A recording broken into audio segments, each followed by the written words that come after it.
Welcome to the Roar Room, truth on the mic. Healing the soul, we rise and ignite. Mind, body, spirit aligned in the flame.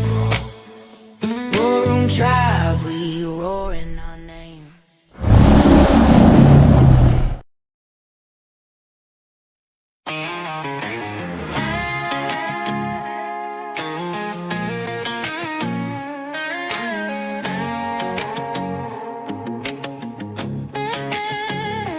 This is the story of the mushrooms and the power that they hold. Turkey tail leaves the line up, helping immune systems grow bold. Lion's mane sharpens focus, keeps the mind steady on flow. Actually brings a calm and balance, heart steady, nice and slow. Cordyceps support the breath, open lungs like a show. How you take it as a harmony, keeps the whole body in the know. For humans and for animals, the benefits start to show. These mushrooms move with purpose, letting the natural healing roll. Miracle mushrooms, watch the wellness grow. From the homestead to the city, everybody wants to know. Nature's finest, working daily, steady with a gentle glow. Pet care and fungi, they always steal the show. Spermidine is the chapter, helping cells renew. Longevity in motion, feeling fresh, feeling new. Turkey tail stands with fighters, pushing strength all the way through. Every capsule is a lesson that Mother Nature always knew. Slide left, slide right, ancient wisdom in a swing. These mushrooms carry stories, feel the healing that they bring. For the dogs, for the cats, for the people on the scene. This is wellness in a rhythm, modern, powerful and clean. Miracle mushroom, watch the wellness grow. From the homestead to the city, everybody wants to know. Nature's finest, working daily, steady with a gentle glow. Pet care and fungi, they always steal the show.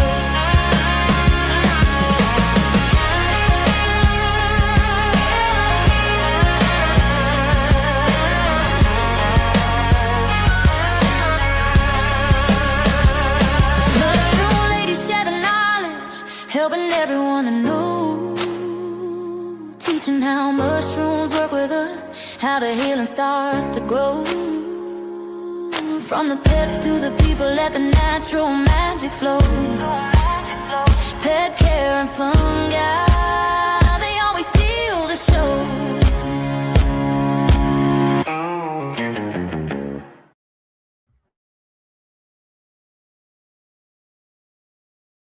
All right, welcome to the War Room. Welcome to the War Room. Got here one of y'all's fans in the background. Does one of y'all got a fan next to the mic? Yeah, that's me. Hold on, let me turn it off. So sorry. Are you hot? I mean, you can keep it on. Welcome to the War Room. Got a good show for you today. It's March 18th, 2026. We got the spring equinox coming up here on the 21st. New Year's, April 1st, right? A whole new year. But a lot going on in the world. A lot taking place since we last came on the show. So we got a lot to cover tonight.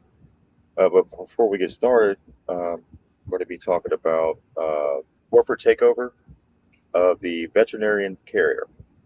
And that's what Miss Diana and Kim are going to be bringing for us tonight. So it should be interesting. And so if you have any pets out there, tune in. If you know anybody that has any pets, tune in, especially ones that like to make those frequent visits, right?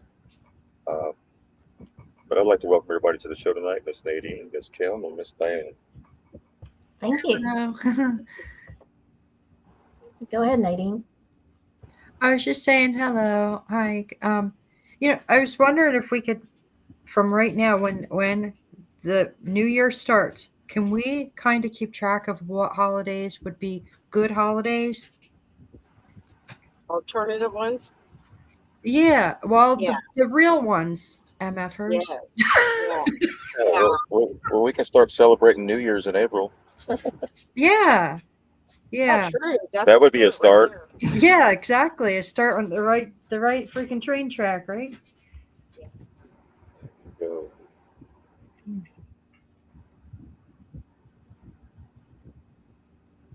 All righty, let's go ahead and get this party started. Do y'all have anything y'all want me to share on the screen tonight for this, Miss Diana? No, we're good. We're good. Yep. Well, thank you all again. We're so excited to be back again. Appreciate everything you all do and love this community. And thank you, Sheepdogs and team, everybody that's on Telegram. You all play a part in all of this. Thank you. I'm Nature Girl in Telegram. I answer the emails if you want to send us an email at sheepdogspets@gmail.com. We'll try to answer any questions you might have about you or your fur baby. So, our goal is pets' health. However, we need to stay healthy ourselves to take care of our pets, right? So, whether it's a cat, dog, or horse, they depend on us.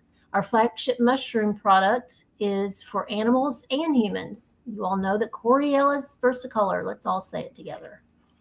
Borealis That's hard. versicolor. Yay! Borealis versicolor. Nice. Yay! Okay, so with over 400 medical studies on this particular strain of mushroom, the studies just give support and to our immune system to aid in the most minor and the most catastrophic issues. Penn State University School of Veterinarian just actually came out and said that if your pup gets cancer and takes Coriellus versicolor mushroom, it will live longer and healthier, and I'm pretty sure happier too.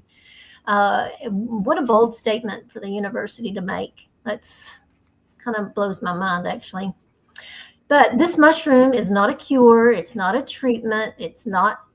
Doesn't heal anything. We are not giving medical advice or veterinary advice. The human immune system and the pet immune system gets support, and then it goes to work. We believe wellness should be shared, and that's why we focus on the mushrooms that support both pets and humans, creating a bridge between ancient knowledge and modern living. We are the mushroom ladies. It's -1. Diana is certified in holistic pet care, CBD for pets and humans, and certified in pet nutrition. And I'm going to hand it over to you, Diana. Oh, thank you, Kim. So much is going on. This is going to be a jam-packed amount of information. Take some notes, but most importantly, share this with people who that have animals.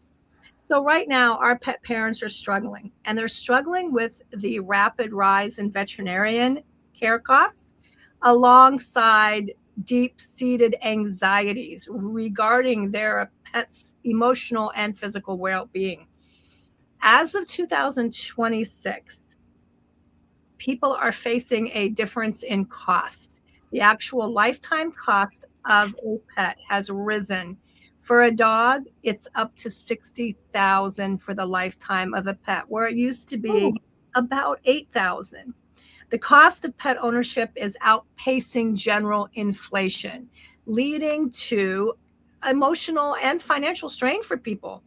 Veterinarian costs, prices of veterinarian services have rose 25% since 2021 to 2024. That's crazy. Nearly 70% of pet owners have admitted to delaying or skipping veterinarian visits specifically due to cost concerns.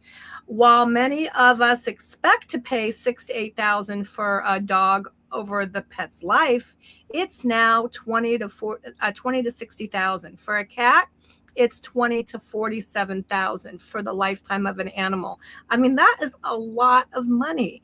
And essential needs have increased. High prices of pet food, medications, all the things that go along with the care and love of our animals.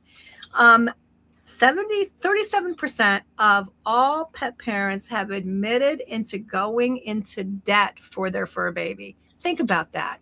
And 64% of people have said that they have sacrificed things like skipping a vacation, their own medications, their own good food, so that they could afford to take care of their animal. And I know people who have done this.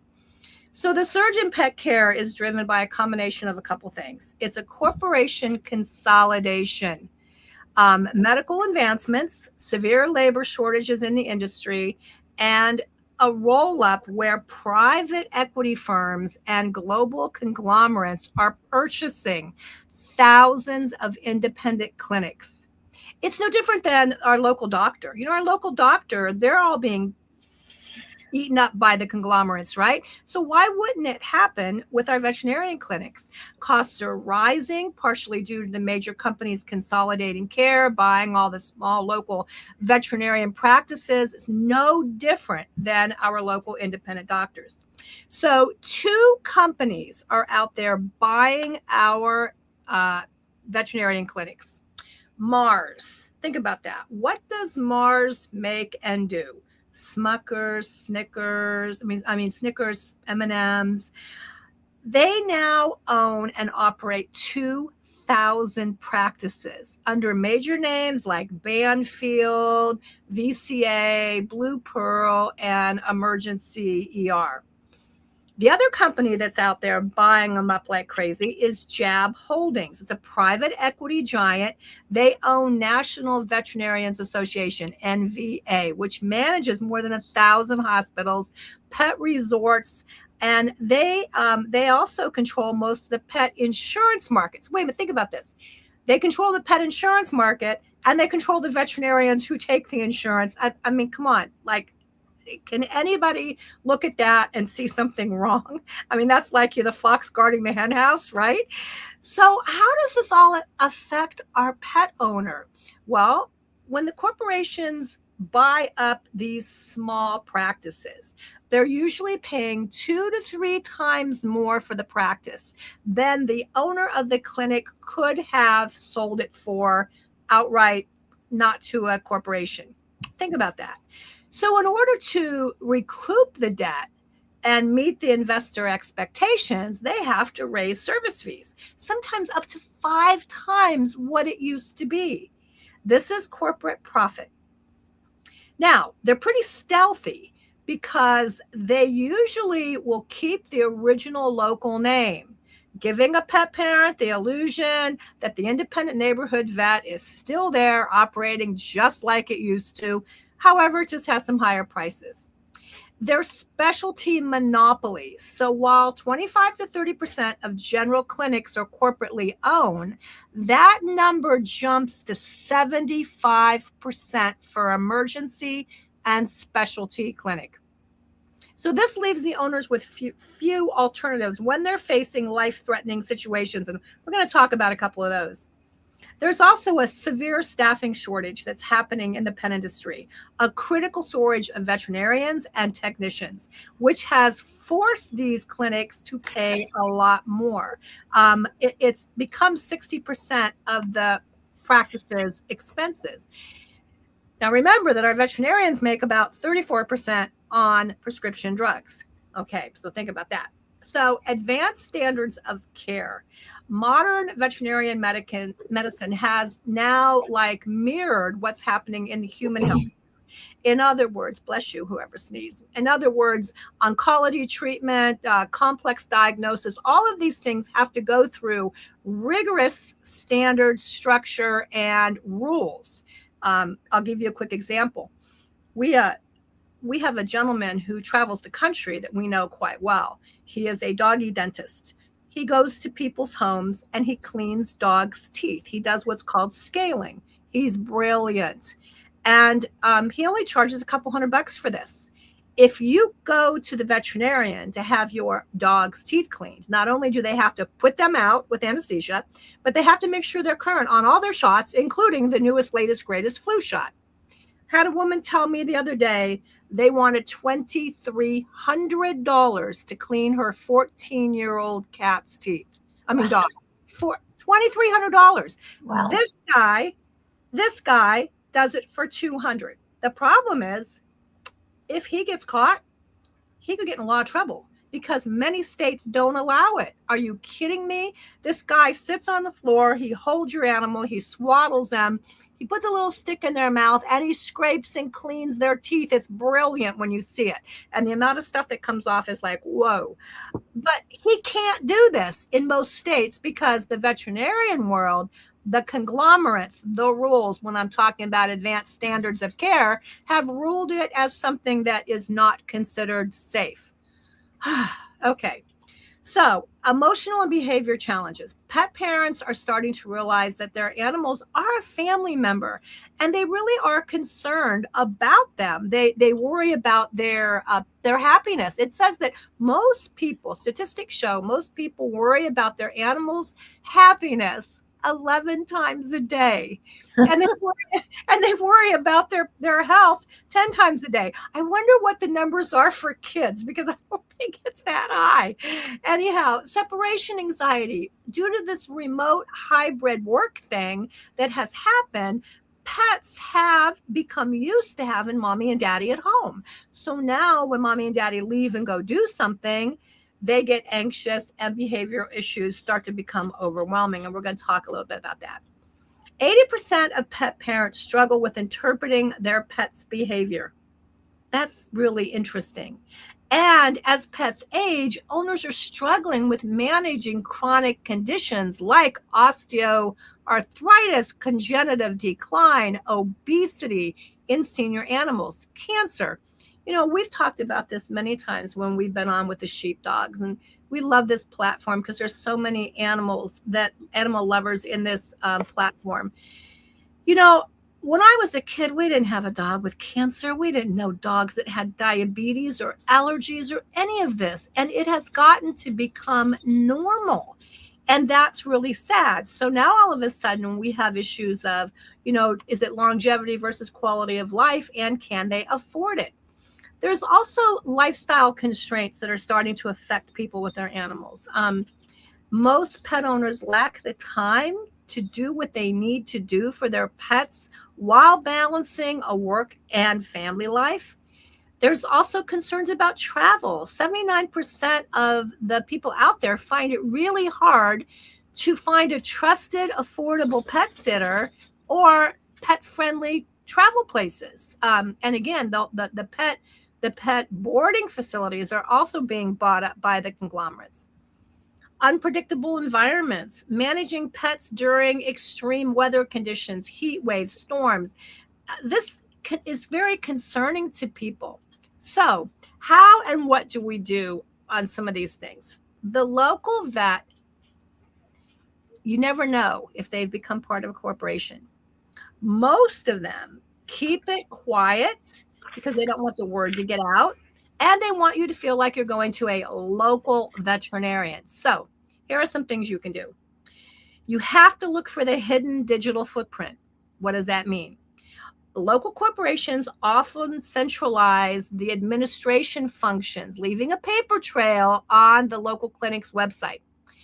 There is usually down at the bottom a privacy policy, and that privacy policy is usually your smoking gun. You can scroll to the footer, you can click on privacy policy, and you can see if it mentions the corporate clinic's parent company like National Veterinarians Association. Also, under the job postings, if they're doing any jobs postings, search for your local clinic's job posting and see who is posting the job and where you have to send your resume. Also, if you're booking up an appointment, if it's a standardized booking, the website usually has a generic interface group or an app that's shared by other clinics like Pet Desk or Ally DMV. These platforms are pretty popular with the conglomerates. You can also use ownership lookup tools. Look and see who the owner is of your local veterinarian. Those are public records. There is also a verified by Care for Pets Act that you can look at. Look for the brand. But when it comes down to it, you know what? When you're booking your appointment and you're walking in, just ask them. Just say, is this clinic owned locally, or is this part of a larger group? Now, they've been trained to say, oh, we're part of a partnership network. That sounds nice and cozy. And follow up by saying, who makes the final decision on pricing and staffing? You have a right to know. You have a right to know what's going on. And this is a scary, scary thing for all of us and our pet owners. So what can we do as pet owners? We can be proactive. We can find out, first of all, if that local clinic is owned by the local vet. You know, we have a situation in our little town. We have 2 veterinarian hospitals, and we have a holistic vet.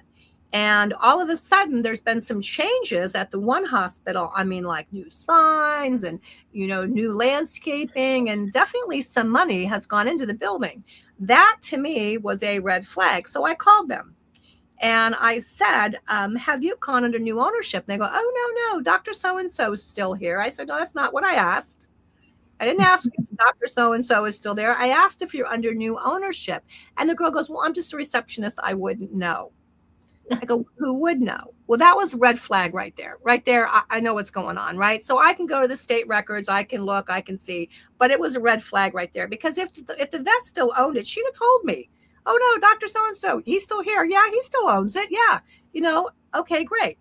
So what can we do? We can do a few things. We can find out if our local veterinarian is owned by a corporation. We can try to find a local veterinarian, tell them that we're supporting them because they're a private practice, because we want them to stay that way, and you want to give them all the business you can give. But we also need to be proactive. We need to start really thinking about our health maintenance. We need to think about the mushroom mission, the mineral mission, nutrition mission. What we're doing and what's really important to us is that we are putting all of our eggs in the basket of the immune system.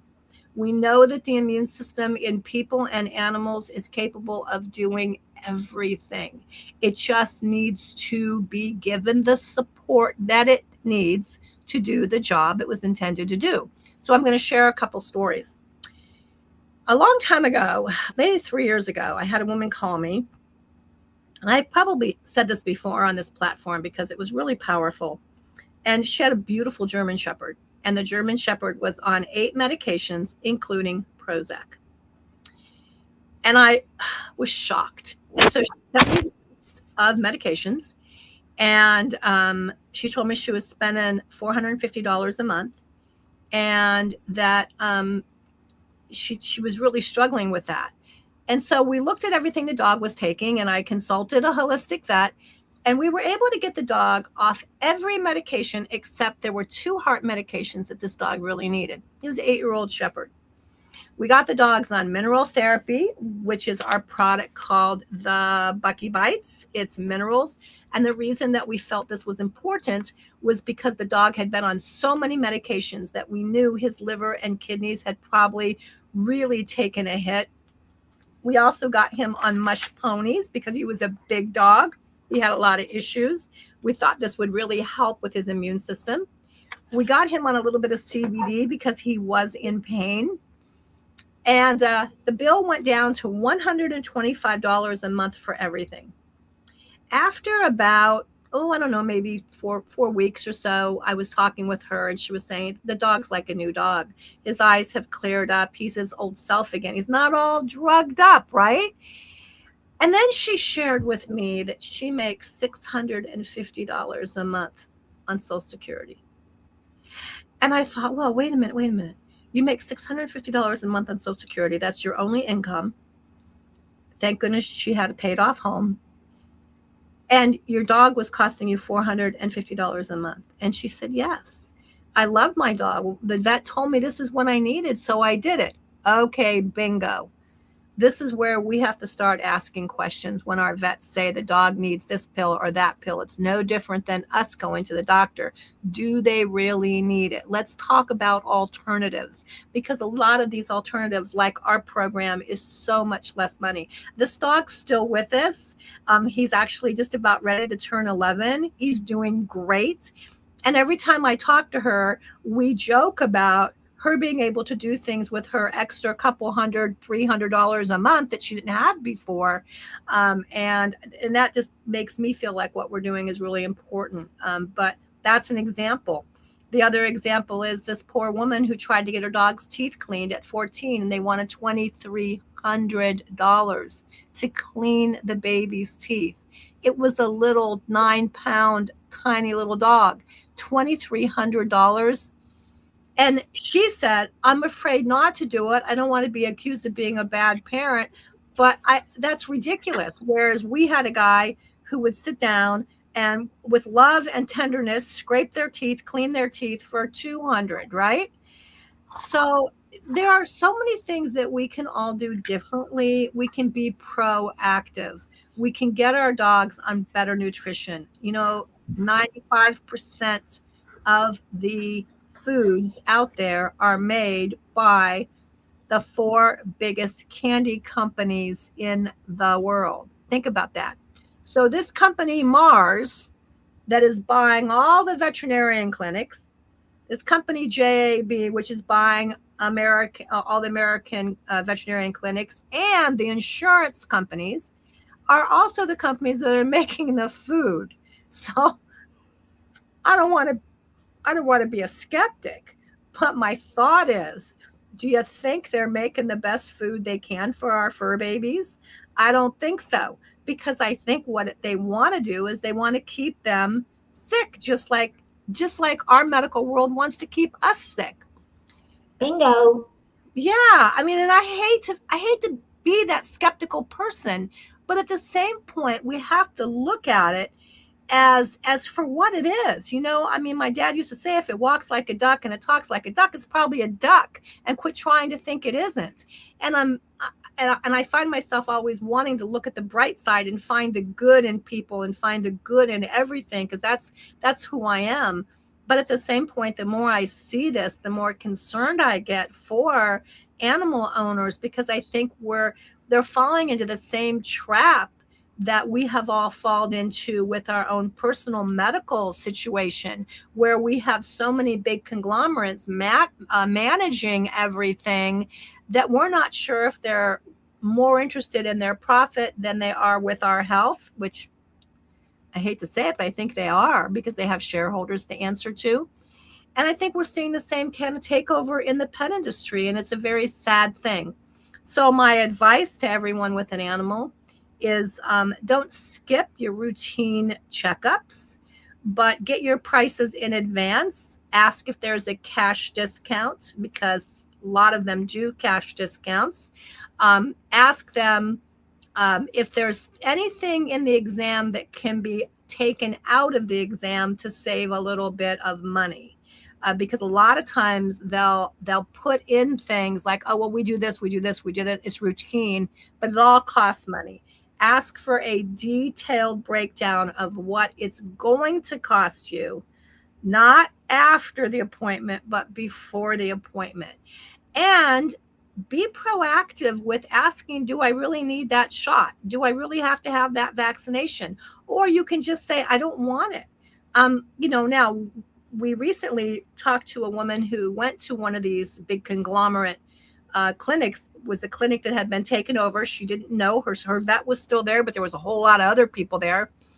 And the vet, who never pushed vaccines or flu shots on her, she'd been going to him for years. She said all of a sudden he was pushing the flu shot and he was pushing all the vaccines. And I found myself thinking, what's happened to him? And she finally asked him, well, you never really pushed these things before. You were pretty respectful of my not wanting my dog to have any of this. And he kind of rolled his eyes and said, well, things have changed. And that's all he said. Well, you know what that means. That means he's got probably a camera in the room, or, he's going to have to do a report as to why he didn't sell every single person that came in there the newest, latest, greatest flu shot. I mean, it's no different than that vaccine that we talked about 6-8 months ago, the Novavax, that is an mRNA self-replicating vaccine that is being pushed on our animals, that's also transferable to the humans. So if they can't get us with the jabs, they're going to get it to our animals and then give it to us, right? I mean, and again, I hate to be a skeptic, but unfortunately, this is kind of where we're at. And, so I just want everyone out there with an animal to understand that animal health is important. We love our fur babies. They're everything to us, but there are things we can do holistically, naturally, as well as affordably. We can put our animals on mushroom therapy to keep their immune systems strong. We can put our animals on chill doggies instead of Prozac. Can you believe they had that German Shepherd on Prozac? We can also do things with the naturally sourced glucosamine, chondroitin, and keratin, which is in all of our mushroom products, to help with their movement and help with their hips and their joints. And we can get them on a solid food program. It doesn't have to be expensive. There are some amazing foods out there that don't have to cost an arm and a leg. But you know what? You can make your own food so ridiculously inexpensive. I have some great recipes. If anybody wants them, email me at sheepdogspets@gmail.com. I'll be happy to send you the recipes. You can take an afternoon on a Saturday or a Sunday and you can make 2 or 3 months worth, put them in little meatball size balls, pop them in the freezer, and just take them out as you need them. And it can be less expensive and so much better from your animal, because most of the foods, not all of them, there's some great foods out there. Our Sequoia brand food is a 5-star food. Our freeze-dried food, a 5-star food. It is a little pricey, not when you compare it apples to other premium foods, because we have added prebiotics, probiotics, taurine, which you would normally pay extra for. But there are some great foods out there. Kirkland has an incredible food line and very affordable. So it doesn't have to be the top of the line, go to the posh boutique and pay a fortune for it food. Also, if your veterinarian is selling it and pushing it, I always say be aware, because Science Diet, although it has some good foods, Hills has some good foods, also has a tuition reimbursement program. They also are the #1 recalled food for the past 12-15 years. So the veterinarians are recommending it, but maybe you might want to ask your veterinarian how much time they spent on nutrition in veterinarian school, because most of them spend less than 2 days on it. Wow. They spend more time learning about medications, because that's who's funding them, right? So, that's just my take on it. Kim, reel me in here, because me, I'm a little passionate about this. It makes me crazy. Absolutely, and with good reason. So you mentioned flu shots. Are they giving flu shots to the dogs now? Yep. In fact, we had a friend who went to take their dog in for boarding, and they wouldn't let them board the dog without having the latest, greatest new flu shot. Oh my God. Wow. Yeah. That So I is- told her that she should find another boarding facility. I've had groomers who have told me that they will not take a dog in unless it's had all of its vaccinations current, and they want to see it in writing. And the veterinarian, the groomer that I used was a mobile groomer, and she never required that until she opened her brick and mortar. And then she told me that her insurance requires it. Yeah, the mobile groomers are the best. Yeah, that's Yes, what we were. Yes, we used. exactly. Anybody that goes brick and mortar, you might as well just.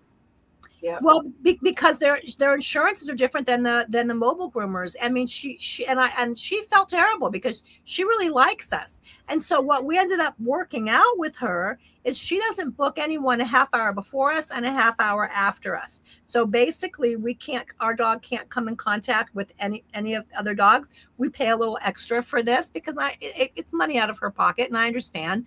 But Yeah, she won't take a dog unless you can prove all that. RV parks, like right now, I'm down in at the lake in Arizona, and the RV parks will mostly tell you that if you're going to bring a dog, you have to have proof of a rabies vaccine. Well, there are ways that you can alter your rabies vaccine certificate. Did I say that? Oh, I didn't say that.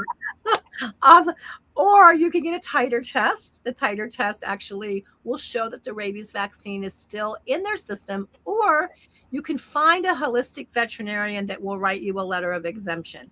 The letter of exemption is simply this: I do not recommend that this dog get this test or get this shot. That's all you have to have. You go to an RV park, they may or may not let you in. We've only had a few ask us for proof. Most of them just say, "Are they current?" We go, "Yeah." And they're current. I was going to say, if you have to get the rabies, right, you need to know the one without the mercury. There's two different ones. It's more If expensive. the cheaper one is the one they're going to give you. It's got the mercury in it. You're going to want to get it's more expensive one, but at least you give your dog a chance. Right.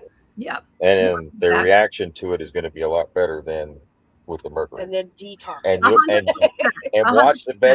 watch the veterinarian's face drop when you bring up the fact there's mercury in it. Yeah, exactly. Well, and the other thing is, why are they giving the dachshund the same size vial shot as they give the Great Dane? Yeah. Can anybody make sense out of that? Well, I've heard veterinarians that say, well, once you open it, once you've done this, it's no longer any good. Well, fine, but don't give it all to them, No. because that's not good for these little babies. It's no different. We've seen people do reports of their children having vaccines, and the next day they wake up and they're not talking anymore. We've seen the same type of thing with animals. My dog got a vaccine, and the next day this happened, or a week later this happened. I think we all need to just stand up as pet owners. We need to be proactive. We need to do our own research. We need to know who we're dealing with. And we need to go and have a conversation with our local veterinarian. And we need veterinarians. I don't think they're all bad. I think that they all got into the industry wanting to help and save animals. Every veterinarian has a story about why they became a veterinarian. It was because of a bird that they saved or something like that. But the claws have gotten into them, and it's no different than the doctor's world. It's a business. It's just business. Well, and I get it. Everybody has a right to make money. Don't get me wrong. I am all for people making money. We need to do that as part of it's the American dream, start a business. But the problem is greed is different than making money. And corporate greed, that's the problem, because it's all beholding to the shareholders, right? That's it. It's not about the end result. The local veterinarian, hey, I would be thrilled if our local veterinarian was driving a brand new Porsche. I could care less, but unfortunately, most of the local veterinarians, have sold out, and it's just sad. It's sad to watch. I think some of the local dentists are selling out too, to some of those places. Mm-hmm. I can't think of the name now, but no, I think you're right, Kim. My good friend Larry is a doc. Well, he was a doctor. He sold his practice. He used to tell me that people would come into his practice knowing what they wanted him to prescribe, and he'd be like, "Wait, how do you know this?" Well, they saw it on TV. And he'd say, well, why do you really think you need it? Well, and he would start digging deep with them. And 99% of the time, it came down to the last clause that they heard was it could help promote weight loss. This is before Ozempic, right?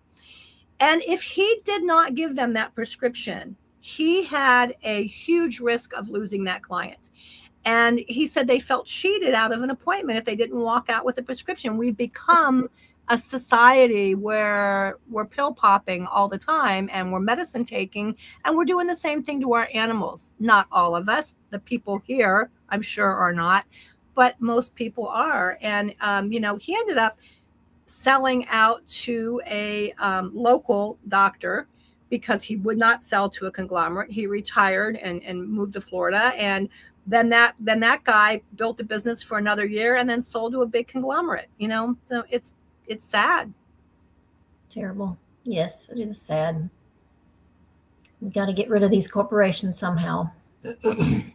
Did you know that um, what science shows studies by leading so this is studies by leading immunologists like Dr. Ronald Schultz. He shows that many dogs maintain strong rabies antibodies for 7 to 10 years Yeah, after the vaccination. yeah, So the yearly vaccinations is overkill. That's just for Yeah. profit. 100%. Poison. 100%. And that's proven with the titer test. But it even goes farther than that, is that when we look at some of these animals, and we look at that they're going into the veterinarian, and the veterinarian saying, well, they need this latest greatest thing, they need this latest greatest thing. But at the end of the day, all they're doing is causing more harm to their kidneys and to their liver, because they're putting more and more drugs in their body, and it's just not necessary. Well, that's what their intention is, so you come back later and get stuff for that. Well, and there are some things, like I get a lot of emails from people saying, what about heartworm? What do I do? Should I give them heartworm medication? And that's a tough one. If you're living in Nevada, absolutely not. We don't have fleas. They're too smart to live here where it's 120. But if you're living in the deep South, Mississippi, and you've got chiggers and mosquitoes, and you've got ticks, and you've got all those things, then it's a crapshoot. I mean, I would put my animal on heartworm meds, but I'd also try some other things, like some garlic tablets to help keep fleas away, and, really examining your animal. That's a really important thing. Examine your animal for fleas and ticks. Look at them carefully, because, you can pull out a tick pretty easily with a tick puller. They're only $3 at Walmart, and you can get rid of them. But if you're not paying attention to your animals, you might not know that they've got a tick or that they have fleas. And it's a tough thing. It's a tough situation. We love our animals so much. We want to do the right thing by them. But really, what is the right thing, right? Yep. We got to look at them as our children, and Yeah. in the same manner. And Well, ourselves. yeah, that's a really good point. I mean, but look at how many parents push the vaccines on their kids too. They don't ask questions. Doctor told me 72 vaccines before he was 3, so I did it. I know. Yeah. Yeah, it's crazy. But then I look back when we were kids, and I'm 67 years old. I mean, I remember standing in line to eat the sugar cube. I don't even remember what that was for. Does anybody else remember what that was for? We got a sugar cube. I think it was polio. I think it was for polio. Yeah, I think that was it. Yeah, and we all stood in line for the sugar cube, and they made it that we all wanted it because it was a flippin' sugar cube, right? But I remember some of the things that we stood in line for. I mean, we all people my age all still have the little scar on the side of their arm from the one vaccine we all got as kids.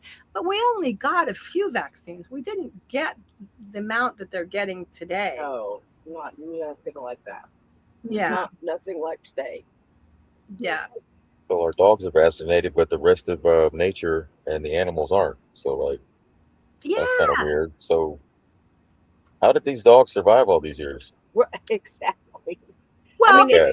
I think part of it was because they had good, nutritious food. They didn't have the junk that we're feeding now. I believe that most of our problems that our animals are having is due to poor nutrition. It's due to the carcinogens, because they're baking these foods at high temperatures so that they can make more quicker.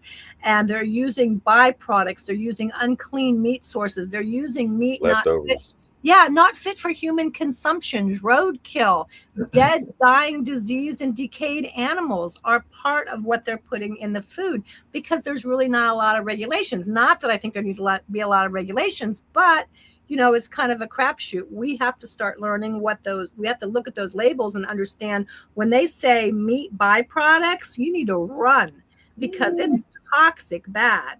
But people look at it and go, oh, meat byproduct. Oh, that sounds good, or they look at the bag and they put a lot of artwork and vegetables falling from the sky, and it looks like it must be a great food. And then when we really look at it, it's not good for them. And so our animals are getting sicker and living less time and having chronic issues, allergies. But there's also the other part of the environment. Their little noses are in the ground all the time. What's in the ground? Roundup. the chemtrails, the cell towers, the new data centers. Don't even get me started on that. But all the environmental things, I think, are affecting our livestock, farm animals, pets, just like they're affecting people, right? So what it shows to me, if they're willing to feed our dogs a bunch of shit, what do you think they're willing to do to us? Yep. 100%. Yes. Okay. Yeah. So the proof is in the pudding of what they care about our pets and our children and ourselves. Just All to they buy. care about is money. That's it. They'll give us the cheapest stuff, more profit over nutrition, right? Well, not only that, I think that there is I think there's a little bit of a silent war going on pet ownership. I think that you've got some people out there who don't want to see the pet ownership be as high as it is, just like they don't want to see the population be as high as it is, right? So I kind of think like that this is all intentional. Now, I hate to think that way, but Yep. Yep. And back in the day, dogs and cats probably got more table scraps than the crappy food that may have helped well, them. and the table scraps were healthier. I mean, Right. Oh, yeah. I remember Lauren Green with the Alpo commercial, and it was just me, right? I mean, that tells you how old I am, right? Who's Lauren Green? But that's what our animals ate, and now it's just turned into a horrible money making corporate takeover, shareholders responsibility type of thing, and it breaks my heart. Forcing people to put needles in their pets' arms and stuff like that, just to be able to live somewhere or exist around other people, right? Mhm. So Yeah. even these RV parks or any place like that, they're kind of enforcing something that they really. I guess it's all based on insurance, the rabies Yeah, thing. the insurance. So the insurance is fraud, though. Yeah. So it's all fraud. This whole thing, Yeah. and we're participating in it voluntarily. 100%. Okay. Yeah. It. And what's our way out of it? Our way out of it is that we have to become proactive. Our way out of it is that we've got to form groups that, like for example, this guy that goes around and cleans the dog's teeth. I know little groups all over the country that he travels the country all year. He comes twice a year to different cities, and people have these little clinics in their home where he comes and cleans the dog's teeth for $200, as opposed to $1,300, $1,400, $700, $800, or in this one case, they wanted $2,300 to clean this baby's teeth. So what can we do? We can try to clean our own dog's teeth, toothbrushes. I mean, I have a little 20-pound dog that would eat the toothbrush before he let me clean his teeth, but we're working on it. But there are just some things that we can do differently. Watch the ingredients in the food, learn how to make our own foods, get the dogs on things like the mushroom. I mean, this mushroom can do so much for an animal. I hear, I got a woman who called me that they're getting ready to start their dog on chemo. It's going to be $12,000. $12,000. Oh my gosh. And she said to me with tears, I could hear her crying over the phone, I can't raid my child's college fund for this dog, yet I feel like I have no choice.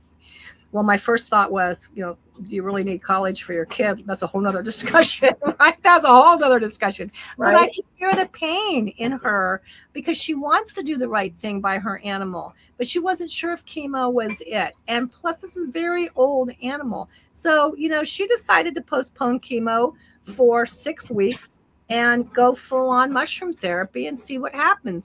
And I think that's a good decision.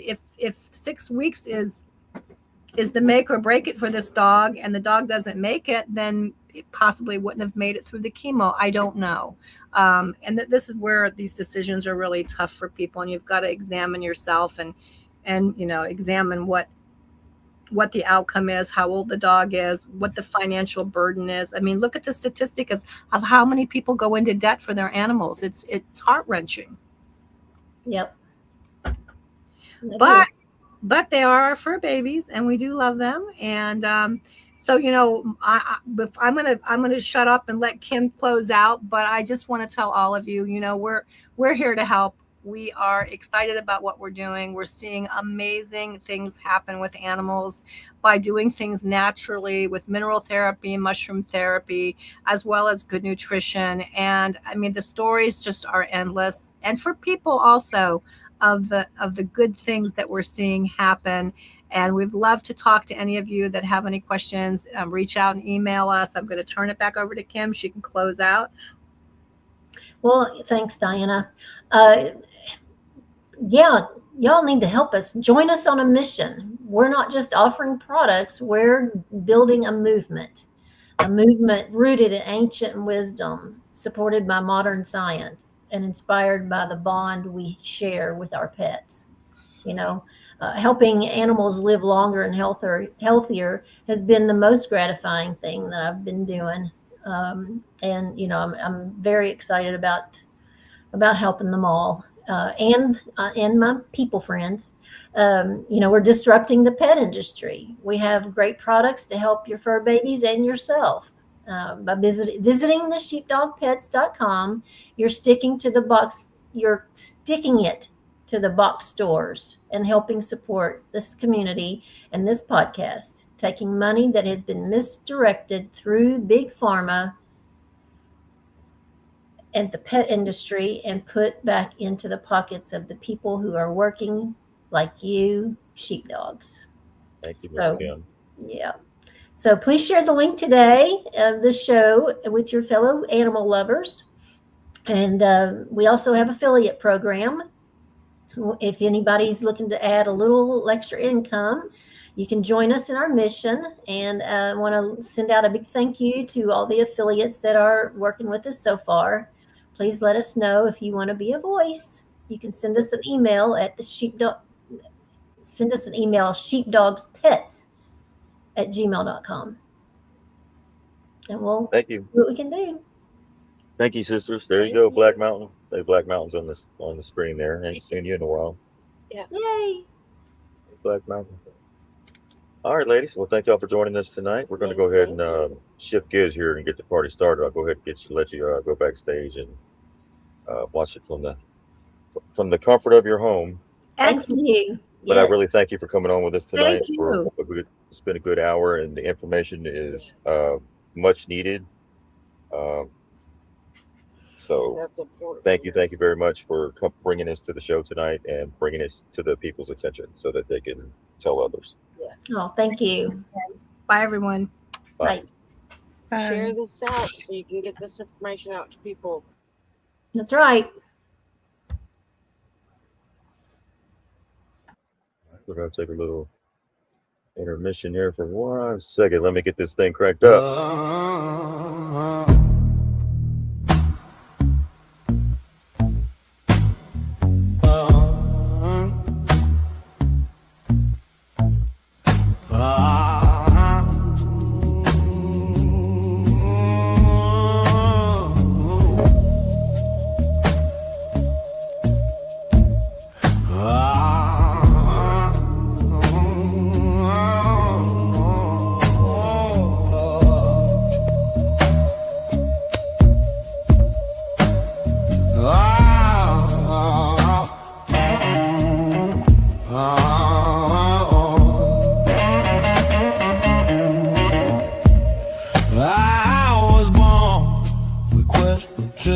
Burning holes in my mind.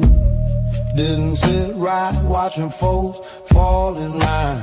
They say, now don't stir up the peace, but I saw the cracks underneath the fleas. Why they follow their headlines like a Sunday hymn? I saw the string, saw the light tucked in the wind. All right, here we go. Thank you for being patient with me real quick. Let's get this on the screen. Where we at? All right, there it is. Y'all see that on the screen there? Rock and rolling. Yeah, and I see a lot of people that donated. That's really terrific. Yeah, that's And I want to thank the Miss Lloyd. donations and the raffle. Yeah, we've been adding on to it, and we've still got past that we need to put up there as well. So we're still adding to it. And we want to thank Lori's61 for becoming a monthly subscriber on Rumble Yes, today. thank you. I was looking in the chat. I never hardly look at the Rumble chat. I had the time to look over there, and I seen that, and I was like, "What is that?" It was like orange. I was like, "What's Yeah. that?" Like That's what? when they subscribe. It will Yeah. show you that.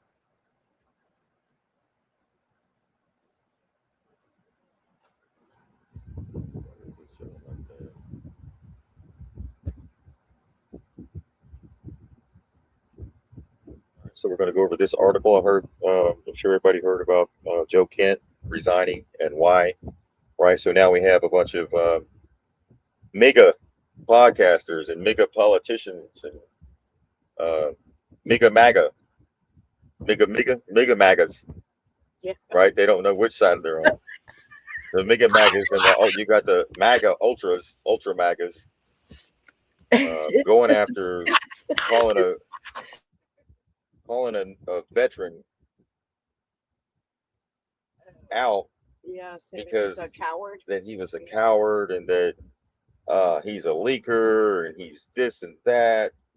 Got that. All the vets are. But what's crazy about all this is he's the one that wanted to do the probe into the foreign ties and Charlie Kirk's assassination. Yes. Wow. Right? Mhm. Isn't that crazy? So we have people like was that Shapiro, Tatum, and Ted Cruz, Tyler, is that Levitt, Miss Levitt? They're all bashing him, uh, which I consider them the mega movie. They're mega, make Israel great again. So they're bashing him, but here we see, like I said, ties to FBI Chief Crash Patel shuts down Joe Kent's probe into foreign ties in Charlie Kirk's assassination. So, as we can see right here, I can see why he didn't want to hang around after they bombed Iran for Israel, right? So the mega movement is like exposing themselves and they're attacking this man's military career, which the veterans are saying you can attack his policies and disagree with him politically, but when you attack a veteran's career and you say that he isn't a Marine, a Navy, And how Army, many times was Air he, Force, deployed? 11 times, right? So we have this DOJ, FBI investigation, foreign interference. Joe Kent, Cash Patel, Tulsi Gabbard, all in this mix right here. So Charlie Kirk. So Cash Patel has abruptly terminated an investigation into possible foreign involvement in the murder of conservative activist Charlie Kirk.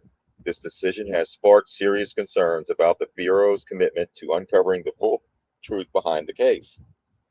So Joe Kent, head of national security counterterrorism, which we all just heard about his resignation. He's a part of the National Counterterrorism Center and trusted advisor to Tulsi Gabbard. He had been reviewing FBI files to determine whether a foreign power played any role in supporting Kirk's alleged assassination. Tyler Robinson. According to documents obtained by the New York Times, Kent's inquiry rattled Patel. Yeah, because they all showed up. White cleared up the scene. Case closed, guys. We got the guy. That's it. It took us how many days? It took him 33 days or 33 hours. What was that? 33 in the Bahala. Yeah. And then Trump went ahead and just hurry up and threw a medal around Erica Kirk's neck, or presented them with all kinds of awards, and did a world tour. And so Patel was initially hailed as an agent.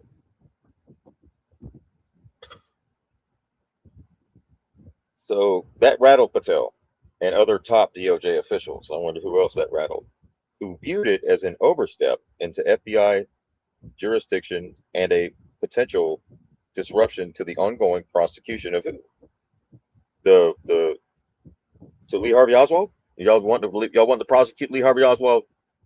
Come on, FBI. Y'all ain't learned nothing from the JFK assassination. Y'all really think we're stupid? Really? Come on, man. So Patel, who was initially hailed as an agent of reform and initially within the FBI, interpreted Kent's probe as a direct challenge to the Bureau's handling of the case. Mr. Patel and other senior officials believe Mr. Kent was overstepping, treading on FBI responsibilities, and potentially interfering with the investigation and the prosecution of the suspect. Tyler Robinson, the report continued. Given the gravity of Charlie Kirk's murder and its wider political implications, questions naturally arise about the FBI's intentions and transparency. Recent investigative work by independent journalists Candace Owens, Sam Parker, and Ian Carroll has exposed troubling gaps and inconsistencies in the official narrative. And I know that we can all agree, right? Something's not right there. Why are they trying to just sweep that under the rug and act like nothing happened? Right. And Tyler Robinson is the guy. They don't want to I mean, investigate it. Lee Harvey Oswald. Candace Owens been talking about that too. So, and what's crazy is the DOJ is now considering going after the people talking about it Yes. instead of the people in the Epstein files. That Epstein and Maxwell trafficked children to nobody. That's what they want you to believe. They want you to believe that they trafficked children to nobody. Did they do the same thing when JFK got shot? Oh, without a doubt. That? I bet you they did. Oh, they did. I'm sure they did. We still are. So this 75 years time- later. But they might have been threatened same way. Well, sometimes you Right. gotta. This time we won't shut up. Ain't nobody shutting up now. That shit might have worked on like when the most trusted news when what's his name, Walter Cronkite. Cronkite. Oh, Yeah. Cronkite ain't around no more, homie. No, and now we're not just yelling it over the backyard wall. That's you know? right. Walter That's right. Walter Cronkite ain't got the ear of grandpa and grandma no more. That shit ain't working. Y'all tried to fill his shoes and find somebody, but the people are taking back their media. People are taking it back. They're Taking back everything. taking it all back. Slowly but surely. We're The extinguished. probably the people in the churches and stuff, they probably shut them down. Like if they started Oh. talking about it. Oh yeah. Yeah, you're exactly right. So, too many Americans. So, public confidence in the FBI's version of events has eroded significantly, and it's too many Americans. What you really need to look into is the Schaefer group that protected Kirk that day. Look into the Schaefer group. All right. Look into his private security group that was there that day, and it'll all open up. If you don't do no research and you keep accepting these narratives, then you're going to be forever buying the narrative and be forever lied to until you pass away. So you're no longer you'll never know the truth. They'll forever be able to lie to you because you haven't done your due diligence to check and look into things to strengthen so that you're not deceived in times like this. Right, This is right. the end times, and this is Double check. deception. Then we all need to be thinking that we can be being deceived by this Yeah. corporate media that's trying to, and these corporate politicians That's right. that serve other nations and take and serve the lobbyists and they don't serve the people. So Silver tongued devils. silver tongue devils is what they called Dan Patrick. Dan Patrick. They called him a silver forked devil.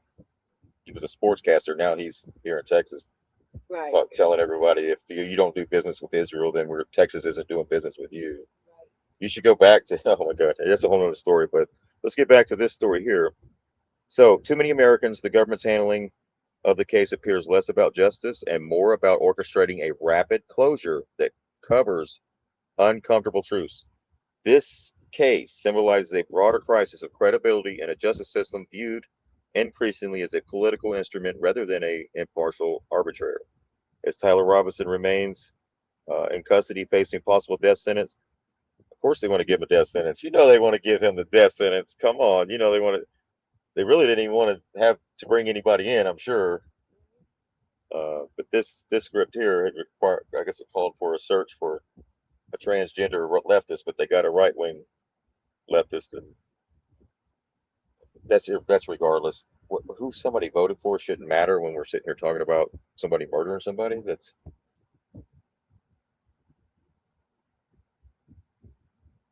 So as Tyler Robinson remains in custody and facing possible death sentence, the public deserves clear answers, right?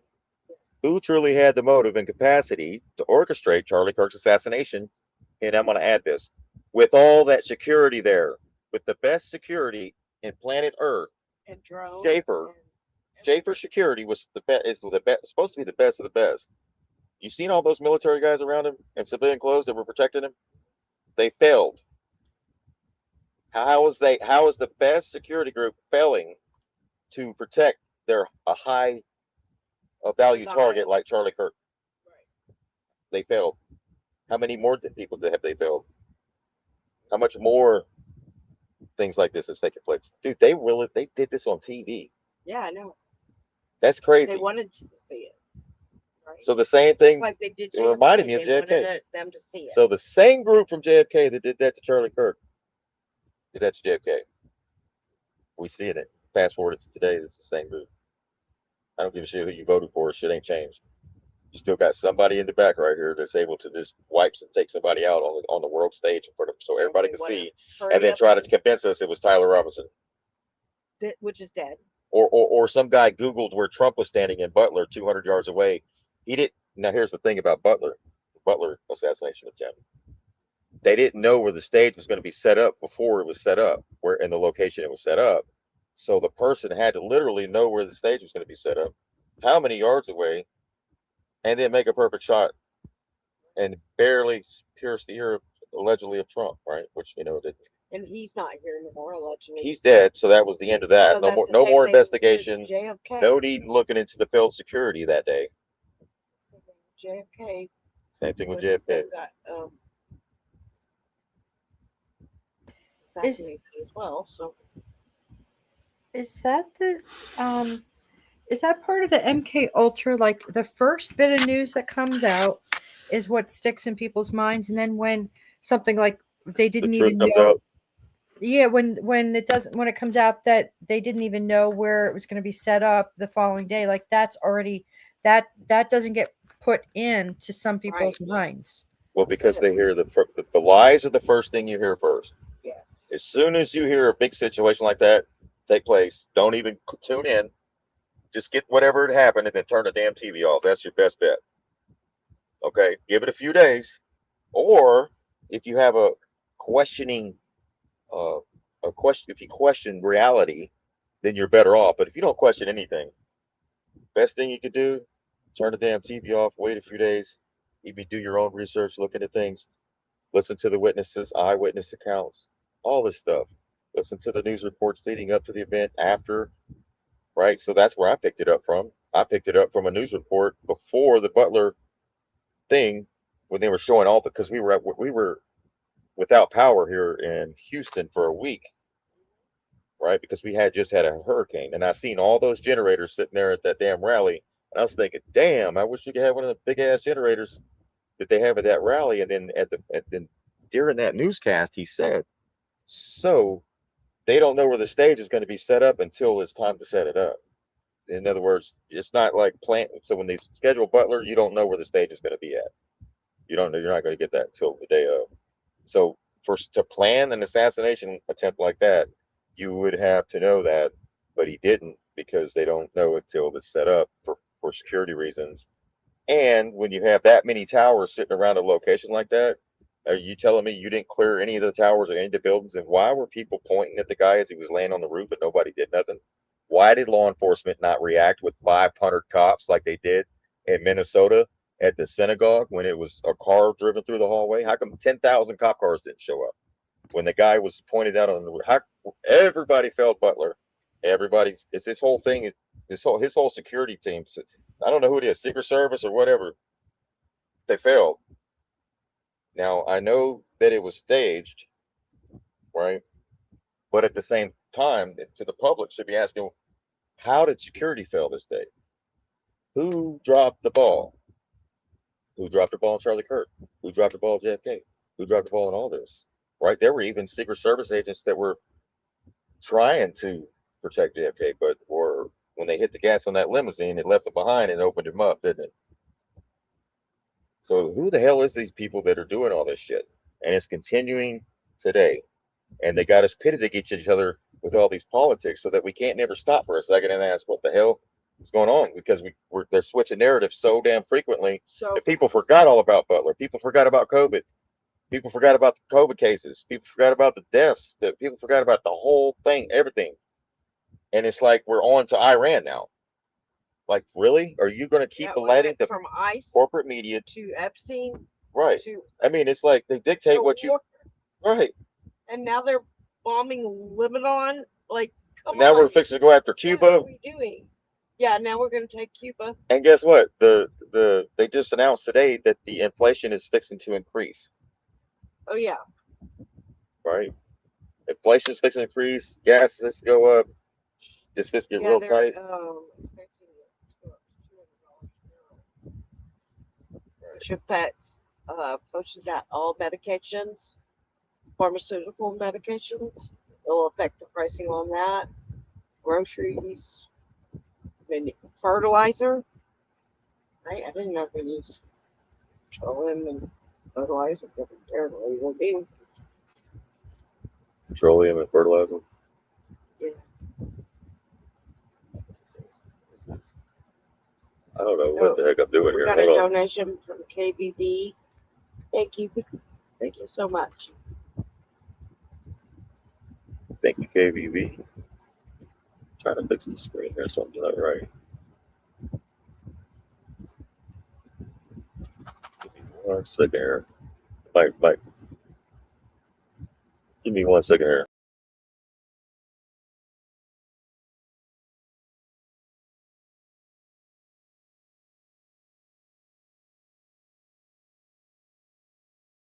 Oh, merge. Okay, there. There we go. There we go. All right, thank you. Rose up. Here we go. Let me share screen. So let me finish this article right here.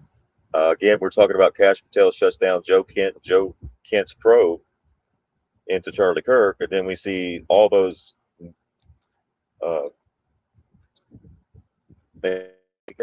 again attacking Joe Kent. I wonder why. Joe Kent wants some transparency. He wants to know who the hell Trump says who killed Charlie. They all just say it, just like they did Massey, just like they did Maryland March. Yeah, who killed Charlie? And Candace Owens. It's splitting it further and further.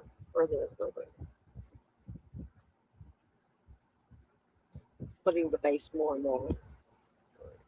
Now the vets are upset about this guy, right?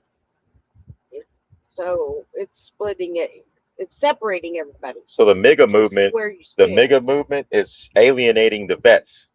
All right, you're gonna talk shit about these veterans. I don't give a shit if he's a Democrat or a Republican, right? When you start talking about the vets, you start seeing how united these veterans are and why they're a force to be reckoned with. Because they're more united than this country is right now, and that's all we got left. And there's a lot of vets. So millions of them. There's millions of vets. They're getting pissed off, and they're almost they're ready to get with Dana White at the UFC and start setting up some fights with Brandon Tatum. What's the other guy? Mark Levin, and who else? Some cage matches. I'd go in the cage with Mark Levin. Yeah, so they want to set up cage matches for like donate to charity and all that. That's Mark Levin you're talking about, right? And Shapiro, they want Shapiro in the cage, UFC. Oh yeah, this is real. This ain't funny. This ain't even a joke. It's real shit. I'm not lying. I'm not playing. This ain't even a joke. I'm not. I know with you're my laughing, but I'm not.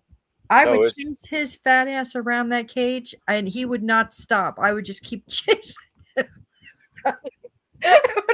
That's what they're saying now. They're pissed. Well, these are cage fighters, and they're not wanting to chase him. Right. They want to do a couple of rounds for charity with these mega movement guys. Right. Ones that talk a lot of shit, never been to war, never done shit, but you want to send our sons and daughters off to die for Israel, then you need to get off in this cage match with these other veterans because they're not going to have it. Especially if you got a podcast with 3 million followers and you're trying to convince your viewers that you need to support a war that we didn't want. They didn't even attack. So you can destabilize America. Now we're fixing to go into higher gas prices and inflation's fixing to increase. No. Hey, Sheepdog, even if like somebody's been out of the service for 20 years, whatever, your service, like your training it never leaves you. Like if you're used to doing some kind of exercises or mental thing or whatever, your training just doesn't leave, right? That's right. And the vets are always, they're united in military and outside the military. They have each other's back no matter what. That's one thing about the military is the unification. Regardless race, religion, anything. That's all thrown out the window. They have a mission. That's it. Here, I'll go ahead and play a couple of the vets here that are pissed off. They got big ass channels too, and they're not playing with B. Tatum or Shapiro or Really Mark not Levin. here because- Yeah, What he said, yeah. it's getting real hot and heavy around here. These platforms pushing this war propaganda on the people. Americans and these are foreign agents sitting here pretending to be Americans, and they're MAGA. They're not MAGA, Shapiro. We're right. It's America And first. America first. Benny with Johnson. The agenda, right? It's not going that way. We're not focusing on America. We're focusing on other countries. And it was supposed to be America first. That means here at home, clean our own house up first, right? We still have issues here, major ones. Yeah, Benny Johnson's on some other shit too. Him and Mike Johnson are butt buddies.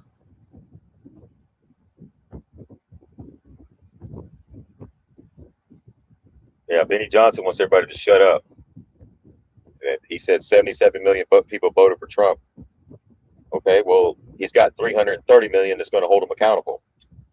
That's what this is all about. So you can vote for whoever you want, right? But accountability comes on the other side of that. Right. Not just sit back and stay quiet because daddy's home. Shabbat shalom. Because he promised all these things for how long? And nothing. They don't even care. It's like Ben Shapiro's okay with Trump switching freaking just doing a whole 180. He's okay with that. Why is that? Because he's benefiting from this. They want to destabilize us. They want to get us into conflict with the rest of the world so that we can, in the end, be the ones taken out. And they'll be the ones in their bunkers. Vulnerable right now. They'll be in their bunkers, hide down. We have the allies against us, right? Because of the war. They're Right. not for us now. They're not going to go down to the Strait of Hormuz.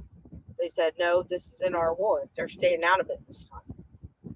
Right. So here's one of these idiots. Right. What the good thing about this? He's got 7 million subscribers, but he's only got, like, I don't know, like Bahala pointed out, he's only got 20, 30,000 viewers. So he lost his whole channel.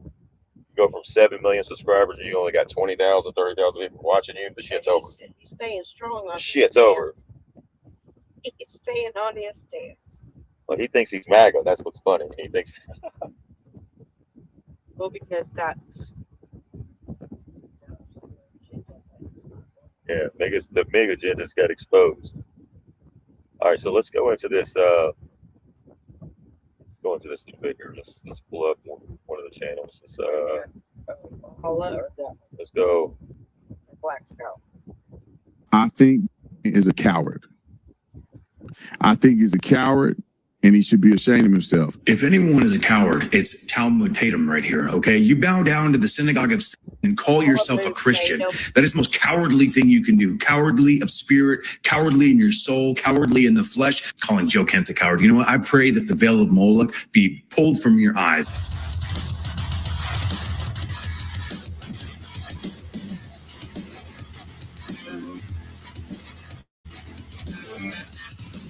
The channel, everybody, and the Joe Kent situation has spiraled out of control today as all of the MAGA shill dips are rallying to the cause to, of course, push a dumb smear campaign claiming that Joe Kent, in his entire time as director of the National Counterterrorism Center, was leaking classified information to somebody, I guess. right? So who do you think would be leaking the information? If you had money, I'd put my money on Laura Loomer and this right here, Shapiro. These two right here would be leaking, guaranteed. So it's called projection. Right. So they attacked the guy personally instead, but they can't call him a liar because he called out their illegal war bullshit for another nation. Trump bombed Iran for Israel. They don't like that. It's a fact, but they don't want to hear that. They don't want MAGA to wake up to that fact. They want to keep pretending they're MAGA, right? But they sold out, right? So who do you think's leaky? You think it's Kent, the one that wanted Charlie Kirk's assassination looked into for foreign interference or foreign involvement? Okay. Push a dumb smear campaign claiming that Joe Kent, in his entire time as director of the National Counterterrorism Center, was leaking classified information to somebody, I guess. Yeah, because that makes sense. And you even have characters like the morbidly obese officer Tits Tatum who've come out and said Joe Kent is a coward and a wussy. Oh, and also people like Ben Shapiro. Yes, tough guy Ben Shapiro, who have rallied to the cause to say the same. Yes, all of these MAGA theater kid dorks who've decided they're going to attack one of our nations. It's not MAGA. I want to make a correction. In my opinion, it's make Israel great again. They pretend to be MAGA. That's what this is all about. You can't. These guys don't represent the people. That's what happened. They got infiltrated. MAGA got infiltrated, and it's coming out on the second term. So that's when they say, "Be careful who you follow." Remember that? Well, you didn't think it would be your guy with the red hat on, did you? Well, not all of them. They've done that throughout history. Infiltrate, right. COINTELPRO, all those different operations they do. They've always done that within every group. Finest fucking military heroes. So that's what we're going to talk about in today's video. Don't forget to like, comment, subscribe. Helps the channel. Follow us on Patreon. Grab some merch. Let's jump into this thing. Hey, y'all go click like and subscribe to this channel, guys. Go yes, Bahala. Shout out. Right, Green Beret. Right, he just been home for 2 years now. So he still has friends active in low places or high places. Yeah. Let's see what all these pathetic pussy hotel corner chair sitting cucks have to say today about Joe Kent. And of course, we're going to start with this sloppy mess. I mean, I cannot imagine the audacity of a guy who was a cop for 5 years and then had to quit the force because he was too overweight and couldn't do the job, coming out and calling Joe Kent an 11-tour combat veteran, Ranger, Green Beret, Task Force Orange, CIA paramilitary Gold Star husband, a coward, and a wussy. I'll say, Joe Kent, thank you for your service, but you are a coward for what you did. It ain't got nothing to do with Israel. I don't even care. I'm not Israeli. I don't care. Nothing about what you said about Israel. It's the fact that you walked out on your responsibility like a coward. Oh, Officer Tatum, who's never... All right, you see how they attack them personally. Remember, I told you that. They come and attack the person personally, not what they just said or what they did. They want to bring that up. So they go at them personally. That's what they do. So pay attention to that. Pay attention to that. That's what you see across a lot of places. Right. When they attack you, something you said, that's one thing. Attack you personally, that's an issue. You could disagree and then have a debate. That's part of their technique. Yeah, that's burn book, slam book stuff. Yeah, Pam, the Dow's 50,000. Like 401ks are skyrocketing. Served this country is saying that Joe Kent walked out on his responsibilities to our country. Oh, the Dow's at 46,000 now. It's been dropping ever since she left. It just peaked right when she was sitting right there in that chair.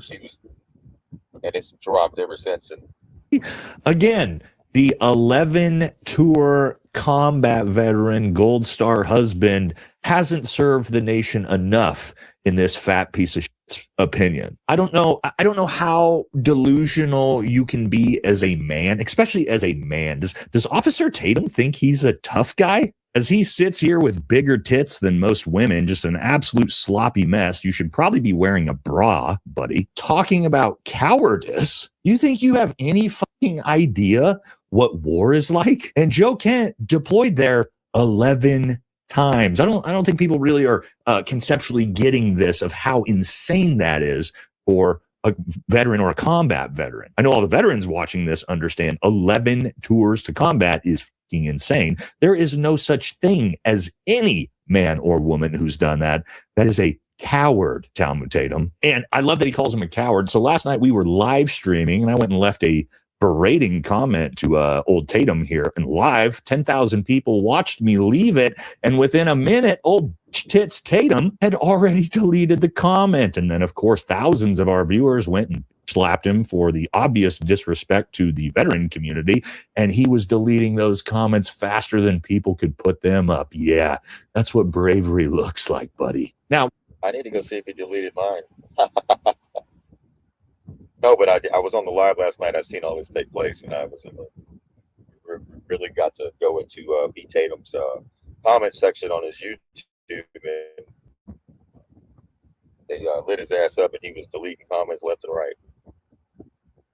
We know all of these people like Tatum and Shapiro are giant theater kid puppies. Everybody knows that. But let's take a look at what some veterans had to say about old Tatum's attacks. So yesterday I posted about how Joe Kent submitted his letter of resignation to Donald Trump, that he cannot, in good conscience, support this war with Iran due to the fact that Iran posed no imminent threat to the United States, and we're doing this on behalf of Israel. And some people are getting confused on what imminent threat was. Yes, Iran was a threat, okay? But the difference between an imminent threat is something that's going to attack us now, okay? Russia is a threat. China is a threat. Pakistan is a threat. North Korea, they're all threats. They're all threats with actual nuclear capabilities and conventional militaries. But why didn't we attack them?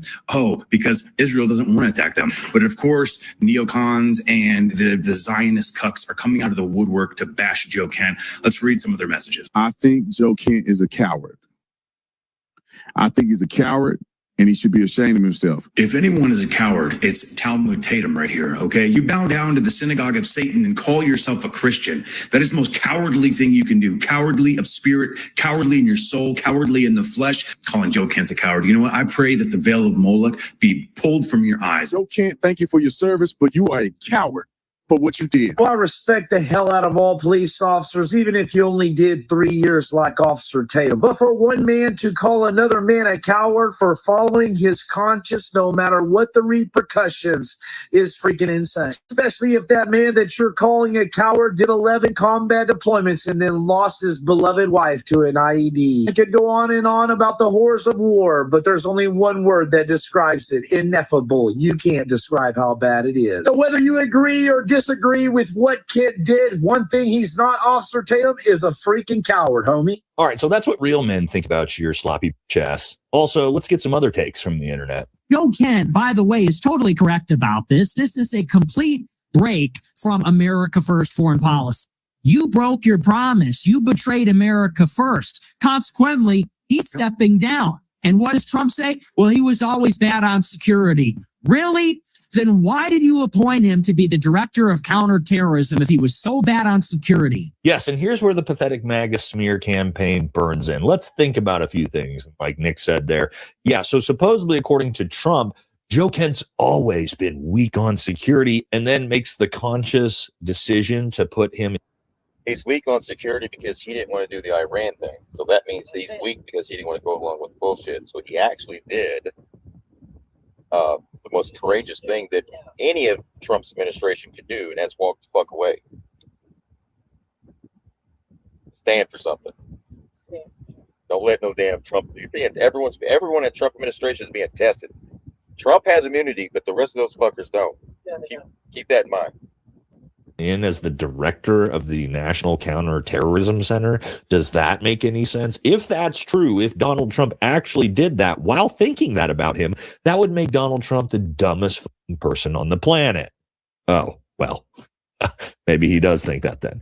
But my point is, obviously, that's total bullshit. Nobody's going to believe that. And now the new smear campaign that you're seeing all over the internet is that Joe Kent was leaked classified information for months. Let's logically and rationally break that theory down. Okay, so supposedly Joe's been leaking all of this information. A guy who served in Task Force Orange and the CIA, the two probably best intel apparatuses on the planet, he was leaking classified information. And you knew about it for 3 months and you just left him in his position with all that access to intel to keep giving away? And you didn't do anything about it? You didn't fire him. You didn't remove him. You waited until after he resigned to all of a sudden tell people that that's what he's been up to? Right. But what he's really been up to, like I just said, he wanted transparency in the Charlie Kirk assassination. He wanted to see if there was foreign interference, and Cash Patel didn't want, and the DOJ didn't want all that. So he was pretty marked since then. And then the Iran thing was the cherry on top when he realized that the Trump administration was being occupied by a foreign nation. So the president of the United States of AIPAC is, or was, Bibi Netanyahu, which is looking from that. He's looking at us from above, he says. He's looking at everyone from above. But some people say he's in hell, I don't know. But he, out of his own AI mouth, I think it was yesterday, he said he's watching us from above. Yeah. So yeah, he's watching allegedly from above. So like, I don't know what that means, but apparently he's not in his bunker.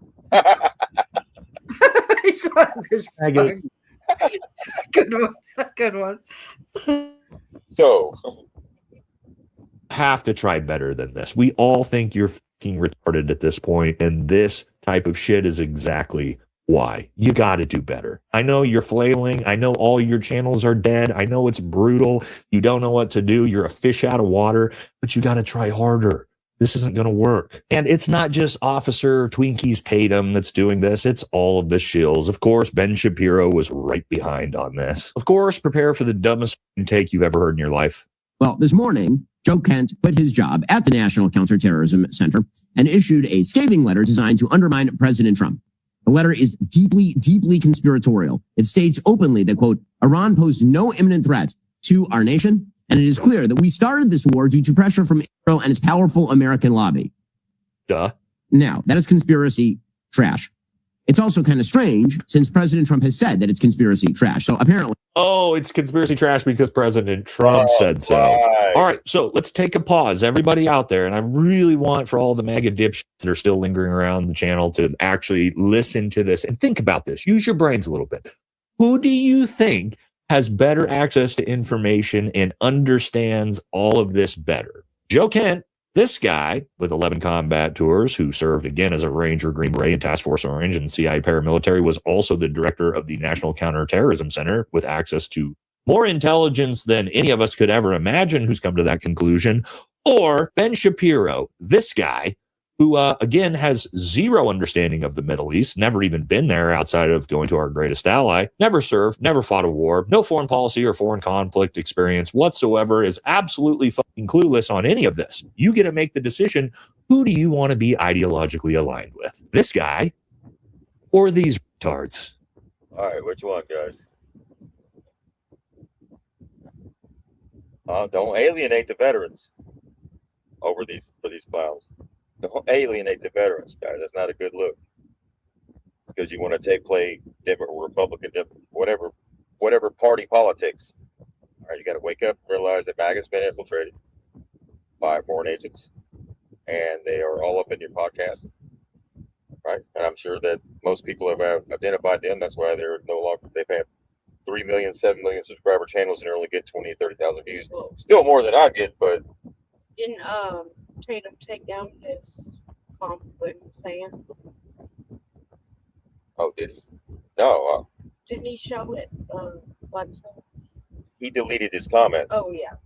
And on his YouTube channel, when he went to his channel and confronted him in his channel and said, Tatum deleted his comments and a few other people's comments. I left the comment, told him he was going to have to apologize to the veterans publicly for his comments. So I didn't say nothing rude or anything, just being professional, because everybody's in their emotions. But you draw the line when you start attacking the veterans. It don't matter if we agree with the veteran or not, politically or with the policies or anything like that. You don't disrespect the man's service to his country and then tell him he's a coward. He's when you yourself are sitting, behind your microphone, right, playing a Monday morning quarterback with all the opinion pieces, and you're missing the fact that Joe Kent wanted that probe into foreign ties in the Charlie Kirk assassination. I think that is key in this whole thing. All right. So what's going on with MAGA is they're listening to these clowns over here. I don't think for them. I haven't seen anybody share their content or anything like that, so I don't really think that's the case. But there may be still some people that ain't really fully awake yet, or maybe still in a trance. They may still be following these guys or girls or whatever they are. Seems like a pretty easy choice. Also, if you're a veteran and you are defending Talmud Tatum as he attacks someone like Joe Kent, you should probably look in the mirror and get your shit together. Now, you may think, Nate, why are you being so mean? Why are you being so rude to these dorks? Well, because again, these idiots decided to go on a smear campaign attacking a fellow Green Beret. So you've not only disrespected the veteran community, now you've disrespected the Green Beret community. And so we also have to ask ourselves, man, you disrespected the Green Beret community? You know what kind of shit that comes with that? You're going to have to humble yourself. They're not going to let you go on this. Right?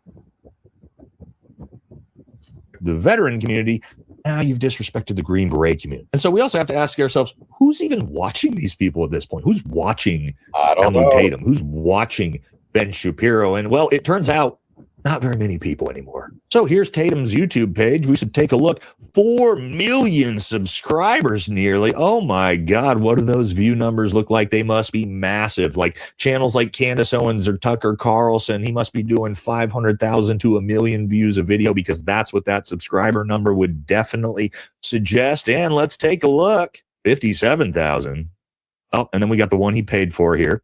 57, 69, 145, a little bit better. 80, 101.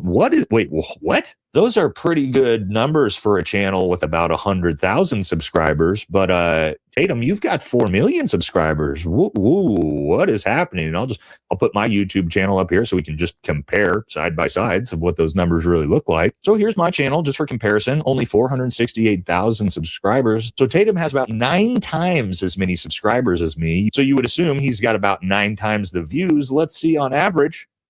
200,000, 144, 269, 154, 344, 97, and 133, 193, 222, 181, 260. Wait a second. Tatum, you've got 10 times the subscribers as me, and I'm absolutely destroying you on views?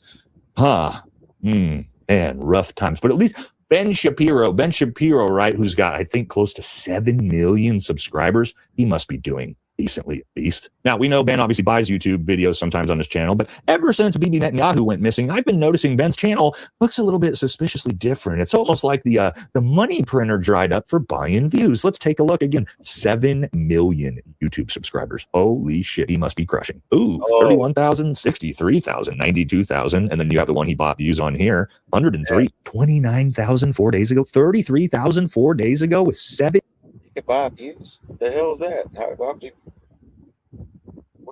you buy views? 1 million subscribers? Wow. Talk about a fall from grace for old Officer Tatum and Ben Shapiro. Yeah, so it turns out as you lash out and talk shit. Brandon Tatum went to that college protest and then he got beat up, or he went after those other protesters and shit. But yet nobody else across all the other protests in every other state, there was no issues, only where B. Tatum was. Remember that on Fox? He was like, they were trying to, that was weird. Now about a grizzled war hero combat veteran like Joe Kent, nobody gives a fuck what you idiots have to say anymore. And the numbers prove it. And even at the congressional level, they're going to try pushing this garbage that nobody believes. That proposition at the end is clearly wrong. I'm on the Gang of 8. I got all the briefings. We all understood there was clearly an imminent threat that there. He was listening to Laura Loomer and Mark Levin and Hexeth and all those other Zionist puppets. He got bad intelligence, just like JFK did. Yes. Wow, that they tried to get JFK into war with Cuba with bad intelligence, and he wouldn't do it, so they took him out. That's And they want Trump to go. So Trump went along with it, I guess, to save his head. Do next? Take Cuba, right? Oh yeah. So Cuba's next. So what's Trump? Repeating history. We're repeating history, and I don't know if he's. But different timelines, because Iran thing was 79, then going now Cuba was in 16. So, All right. Mike Johnson. we're jumping timelines. We gotta correct them. Mike Johnson. They're getting. Boy, it's just getting hot now. The more they get in front of these microphones, the more shit I've seen through, more people wake up. Keep jumping in front of them microphones and lying. This is all going on record. It's all going on record. Iran was very close to the enrichment of nuclear capability, and Liar. I thought Trump said he obliterated it, and anything saying that he didn't is fake news. He said that last year. Trump said that. Now we had to do a second round because Trump was a liar last year. Is that what Mike Johnson's saying? They literally went in there with bad intelligence to push this to destabilize us so that we would get nuked, so that we would have hardship, so that our oil would go up, gas prices, food prices, electric prices, inflation, et cetera, et cetera. That's what's coming. That announcement was made today. So this is the cost of war, folks. Not only that, but our sons and daughters' blood for a foreign nation and a bunch of sellout politicians who wouldn't even who wouldn't last a day in the shoes of these veterans and these active duty military members. Wouldn't last one day in boot camp. They wouldn't make it, not even 24 hours in a boot camp. None of them. Let alone the battlefield. they were building. Well, I thought we destroyed all that in June.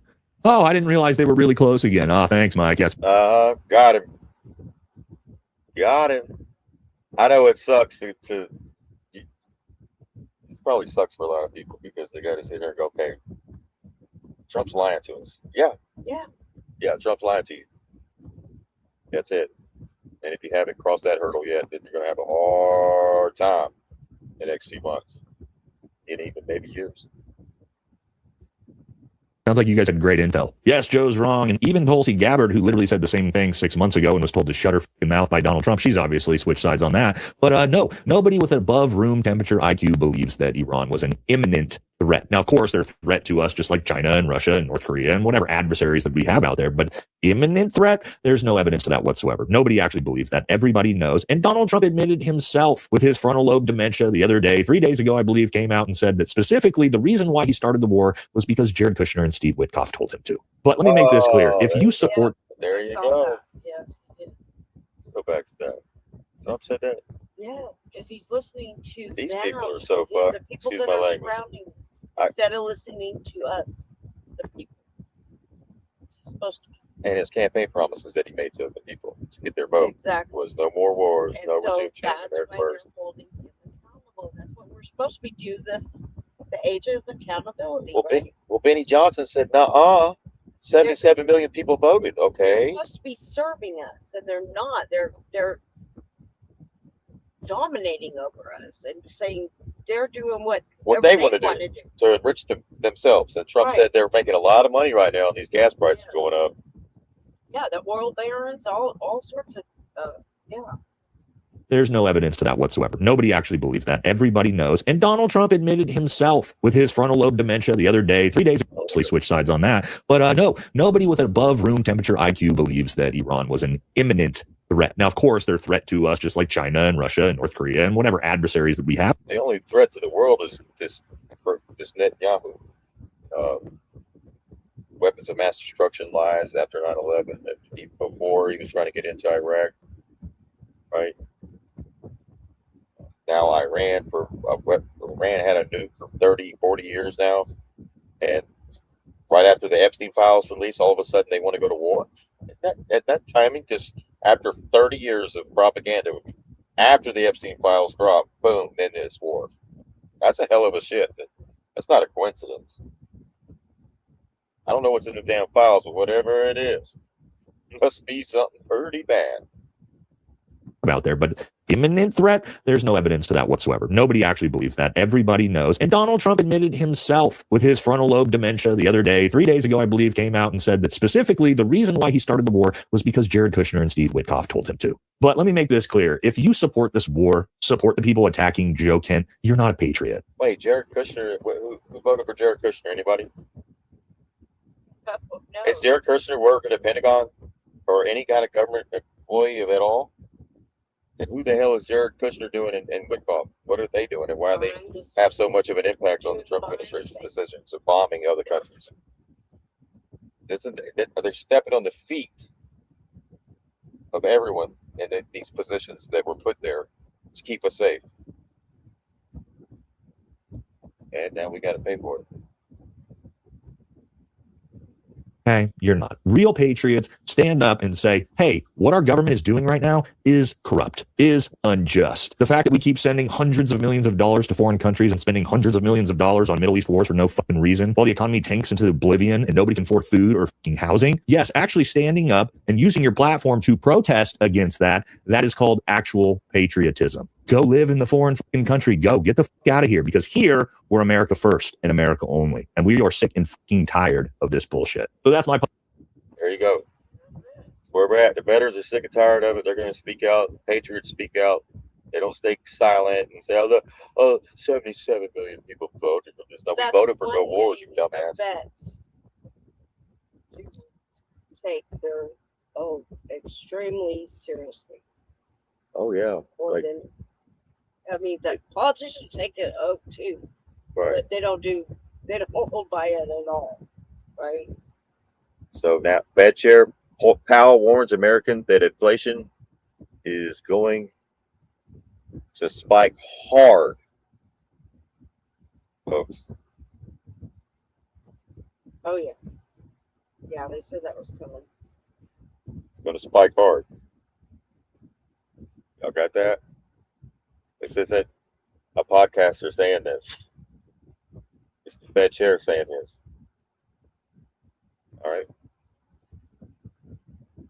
So minimizing consumption helps throughout when times get a little tough, stiff. Minimizing consumption, conserving, avoiding them T-bone steak or them whatever the hell it is. Right. The filet mignon. You might not get the filet mignon, but do some fasting. That's good. And some Dom Perignon, but don't eat 3 meals a day.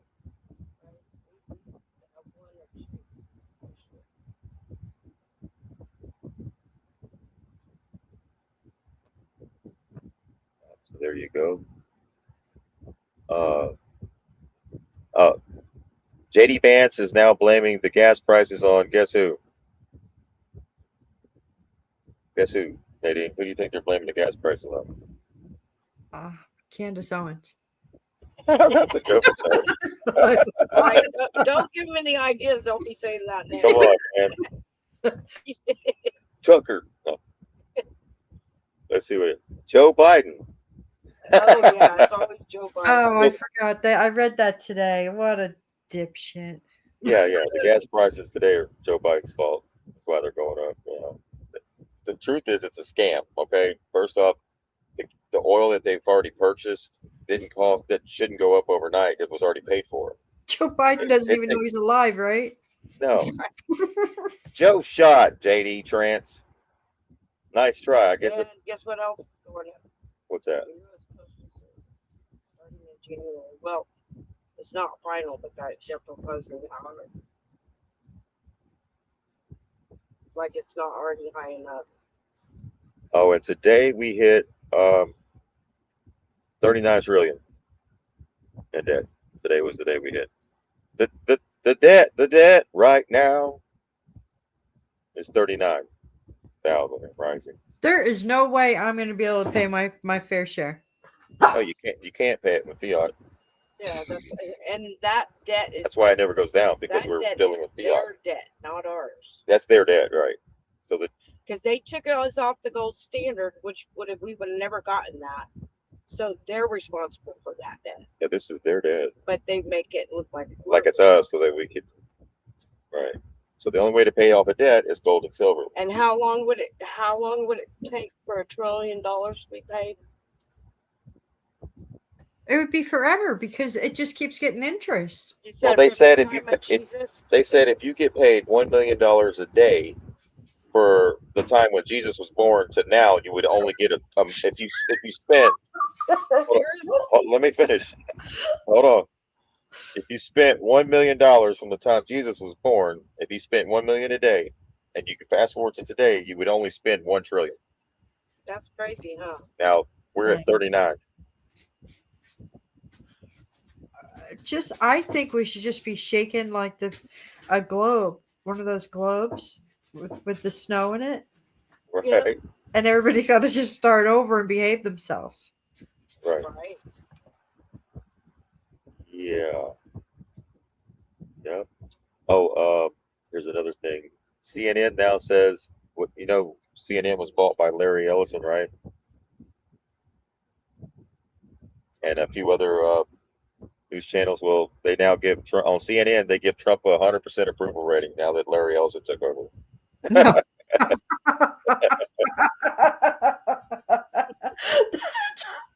That's just wrong. That's funny. That's good stuff. Viewers there. That was really on the show? Yeah. Yeah. You want to see the clip? You want to see the clip? Yeah. These poor people. Nope. Their heads must be exploding all over the place. Oh, yeah. So this is what state-sponsored propaganda looks like, folks. Exactly. Okay? This is what happens when your buddy buys CNN. Then all of a sudden, Trump's got 100% approval by MAGA. The MAGA GOP view of Trump, 100% approval. Oh, the MAGA GOP, the Republicans. What? And what did Trump tell you? Those polls are lies. Massey would not be one of them, would he? No. Okay, that wouldn't be 100% then. So that's a lie. Where's Maury Povich at when you need him? The lie detector determined that was a lie. So this is a stunning moment. CNN was just forced to report that Donald Trump has 100% MAGA approval. Wow. And he's being told that. Oh yeah. He believes it. That's why he thinks him.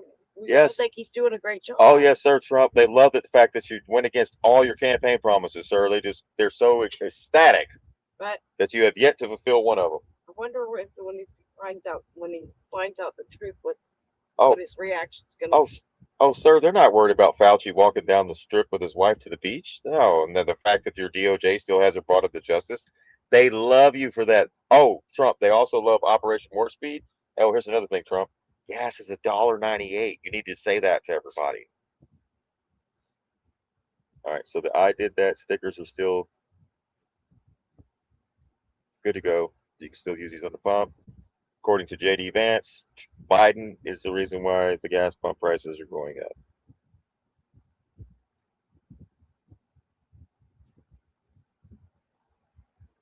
All right, so we have Lady G. You want to see Lady G? Oh, gee whiz. Okay. Okay. So, Graham to Joe Kent, the veteran who lost his wife in Syria.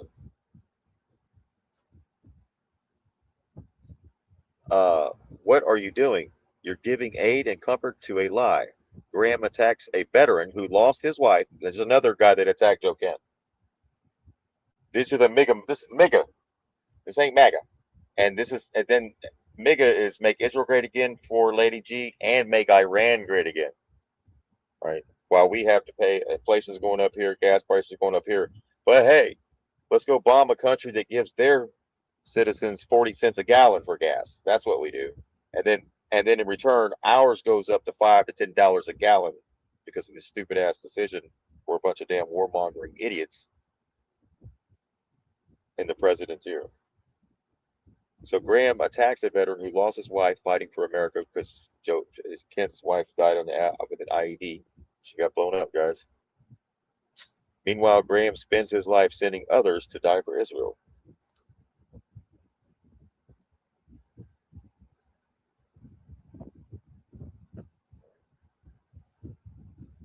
I want to hear him say that because I got the clip. We got Out the glove. Okay. All right, so another veteran is pissed off. Let's go to Black Scout. What's he got to say about this? So Black Scout had to do this video, I would say, he said he had to do this, re-record this video a couple of times because of his emotions. Right.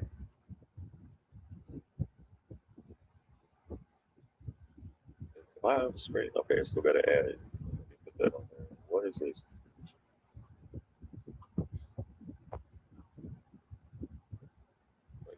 Right here.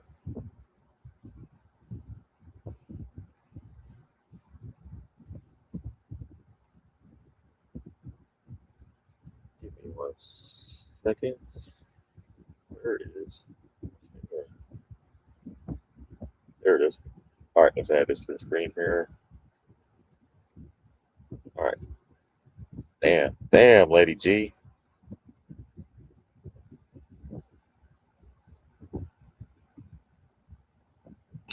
Let me say this very clearly. There are certain lines you don't cross in this country. You can argue politics, you can disagree on policy, you can even think somebody's wrong. But when you have a bunch of influencers who have never kicked in a door, start calling a man with 11 combat deployments a coward, yeah, we're going to talk about that because this is not a political debate anymore. This is what you call a character assassination. And when it starts happening in unison, when the same talking points start popping up across multiple accounts at the same time, you start asking a very simple question. Who the hell handed out the script? Because that's what this is. Who handed out the script to attack Joe Kent? Everybody, they literally all had to. Tatum had to make a video today. Shapiro had to make a video today. Lindsey Graham had to go on the news. Levitt, all of these people had to go hit Fox News. It was like as soon as he dropped that resignation letter, they all went boom. Oh shit, we got to. I need on Fox. I need on this. I need to get on. I need an interview. I need to come out and bash Joe Kent, a veteran. When he's the one that wanted transparency in Charlie Kirk's assassination and foreign interference. When he's the one that called out the bullshit bombing Iran for Israel, a foreign nation. Where's the courage in the rest of the Trump administration? They lack courage. Trump administration lacks courage. Joe Kent showed courage yesterday when he resigned. And somebody with a big ass ego does not like that shit. What do you mean you don't like the way my farts smell? Right? I'm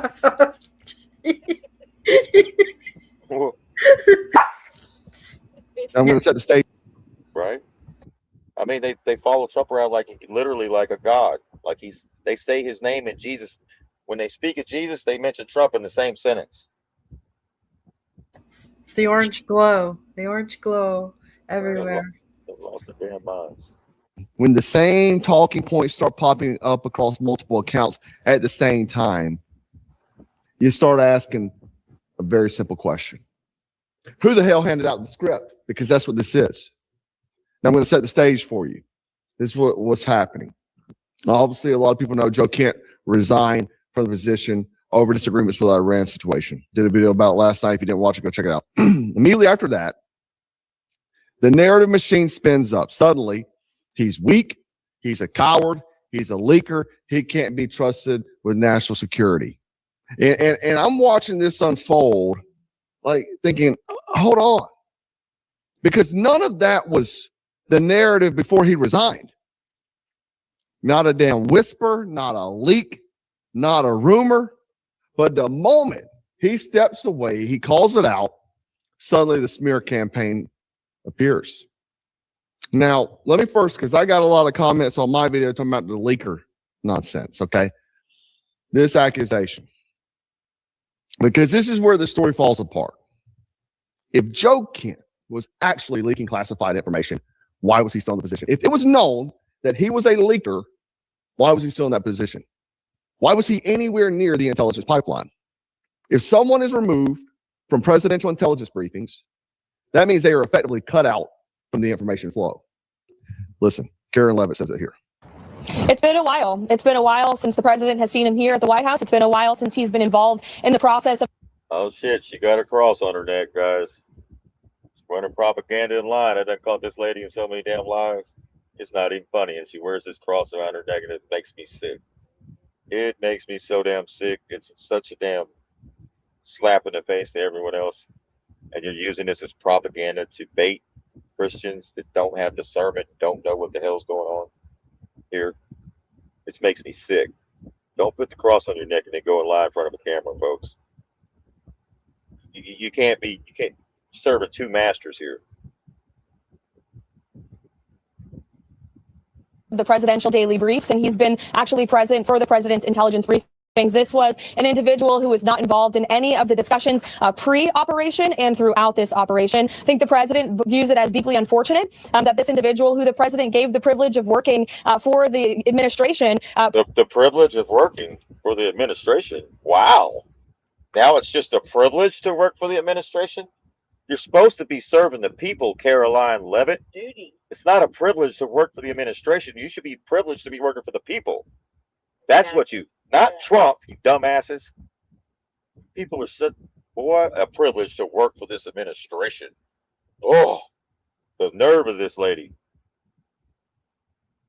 Put out this. So they're serving Trump and other interests. They're not serving the people, right?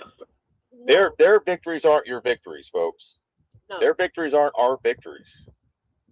No. It's been 11 years. We wouldn't all be struggling. Trump came down the escalator, what, how many 10,000 days ago? 10 years ago. 10, 11, 12 years ago. And everything's gotten higher. Nothing's dropped. Everything's the national debt has went up $20 trillion. The CARES Act added $6.2 trillion to the deficit. Yep. When he bailed everybody out during COVID. Yep. And then he blamed the inflation on Joe Biden because they put Joe Biden in there. Of course, he didn't want to sit in there that next 4 years, so they faked the fucking election and then blame it all on Joe because it was all going to come to the forefront under Trump's administration, his second one. And he didn't want that, right? So you need a gap 4 years and then come in with your so-called second term, right? And then you're still blaming Joe Biden for gas prices. So what the problem is poor leadership. You never take responsibility for anything. Neither party. Bad cabinet. Poor leadership qualities when you can't say, okay, you know what? The last administration did that, but we're going to fix it. No, don't fix it. They're going to just blame Joe Biden, and then we just all keep getting screwed in Uranus at the gas pump, at the grocery store, when we pay our light bill. Everyday living, small businesses are now going to have to go up with their prices. They're already barely trying to hold on, especially after the pandemic, scamdemic, where they shut everything down. People lost their businesses and shit. There wasn't no bailout for them, but there was bailout for the corporations. So Caroline Levitt does not serve the people. She serves Trump. That's it, right? She's not even an elected official. Her opinion right here does not mean shit. Shouldn't mean shit to any one of you. Whoever, whatever mouthpiece is standing behind that podium in whatever administration, right? Resignation on government letterhead with many falsehoods throughout, essentially accusing the president of being manipulated by foreign governments. That's Netanyahu, the one that keeps visiting Mar-a-Lago every every once a month. Netanyahu's at the thing, and then every time Netanyahu leaves, we do something. Venezuela, what is that? Is it just a coincidence that when Trump and Netanyahu met at New Year's, and then we bombed or we went into Venezuela just a few days later? Yeah, that's foreign interference, and it's foreign interference on our elections. You got AIPAC. What, Trump took $250 million from Miriam Adelson. That's foreign interference in U.S. elections, right? Foreign agents. You got all kinds of shit going on. So now you're talking about voter ID, and you're not talking about these voting machines that are now, they went from Dominion voting systems are now going to be called Liberty, and that are still hooked up wirelessly to the internet. But you want to convince the boomer generation, the people that think it's all about voting, they haven't woke up to the fact that it's been the machines for decades, since the 60s, since they brought in the computer's tallying system into the thing, and they've been able to switch it or alter situations. Laughable and it's insulting. President Trump has been remarkably consistent on this issue of Iran for many, many years. Long before he ever entered politics, he has always said Iran can never possess a nuclear weapon. So anyone who works here should be well aware of the president's intentions and his peace through strength. Iran can never possess a nuclear weapon. That's what Netanyahu's been saying for 30 years, Caroline Levitt. Why does Trump sound like Netanyahu? Why is he getting intelligence from them about this nuclear weapon while Israel is building nukes itself? But we don't talk about that, right? It's always another country. It's never Israel. Agenda and his willingness to use the United States military to achieve peace if and when necessary. How do you achieve peace? By blowing people up. It doesn't make any sense. You're doing the peace through strength thing with the Reagan and Bush and era military industrial complex. That's what you got going on. Peace through strength means bomb the shit out of them until they shut the hell up and they leave you alone, or they do what you want, or do what that. It's like putting a gun to somebody's head and robbing them and saying, or putting a gun to someone's head and saying, "I'm going to get peace, right?" And you're like, sure. As we have seen throughout Operation. Okay. Man, she's robot. Well, how old is she? 20 years old? I don't. She acts like a teen. Have y'all seen her back behind when she's not in front of the cameras? You got to see her when she's off camera in the back when the cameras when you got to see, like, she acts like a teenager. But when she gets in front of that camera, maybe I should watch the news for like one day. No, don't do it. Don't do it. Save yourself. Doing it, you need to be studying how they brainwash people. Yeah. Don't do it in a way that you're being informed about something. You're not. Oh, I can't even be informed by them anymore. You got to analyze the brainwashing techniques of the military industrial complex, the Mockingbird media. Analyze how they do it. I keep wondering if they're dead actors, clones, doppelganger. I go matter. into all that. That matters. And man, woman, you know. It don't matter. Right. They could use actors. I mean, they could use 10 Trumps, and everybody would think there's only one. I mean, you can't convince anybody, even though there's several different versions of him in the public. Right? People still only see just one. Some people. That's just the way it is. You gotta, So, all right, you cut him out from intelligence briefings, right? Which means they are essentially useless in a counterterrorism role. So, who the hell has been handling Americans counterterrorism at this point? Right. He just made a good point. How did you cut out the counterterrorism guy out of the damn meetings? Does that make it? Oh, maybe because he would have disagreed with your bullshit. Why did you cut him out? Why did you cut out the guy that wanted transparency into the Charlie Kirk assassination? Why would you want to get rid of him and exclude him from talks when he should have been there? Right? You cut him out from intelligence briefings, which means they are essentially useless in a counterterrorism role. So who the hell has been handling Americans counterterrorism at this point? So that means we have two possibilities here. And there are only two. It's either the administration knowingly left a supposed leaker in one of the most sensitive national security positions in the government, which would be gross incompetence, or the accusation conveniently appeared after he resigned. Those are the only two possibilities. You have to pick one. So either there's a total failure if he was a leaker of this administration. Okay. Now, let's talk about something that crossed the freaking line. This is where things get ugly. I watched a video where Officer Tatum repeatedly called Joe Kent a coward. A coward. Let me remind everyone who we're talking about. Joe Kent served in the Rangers, SF. He went on to work in intelligence as a paramilitary officer at the Central Intelligence Agency. He deployed over and over and over again to the same war zones most Americans can't even find on a map. 11 combat deployments, 11. Some people don't even serve 11 years. This man did 11 tours, and his wife died while serving this country. So he's a Gold Star husband, died while. I want to pause right here and recognize his wife for a minute. All right. start attacking these veterans, I think twice about that. Because there ain't no political movement out there that can stop a bunch of pissed off veterans. Righteous anger. Guys, this is not cool. This ain't good. This nigga movement is really alienating and pissing off these veterans. And that's the last thing you want is to lose support and have the veterans in your corner, man. I'm telling you. Veterans right now aren't doing the left-right paradigm bullshit. No, not at all. So, good luck. Serving this country. So he's a gold star husband. So when I hear people casually throwing the word coward around, yeah, that's going to get a reaction. Okay, listen to Tatum. I think Joe Kent is a coward.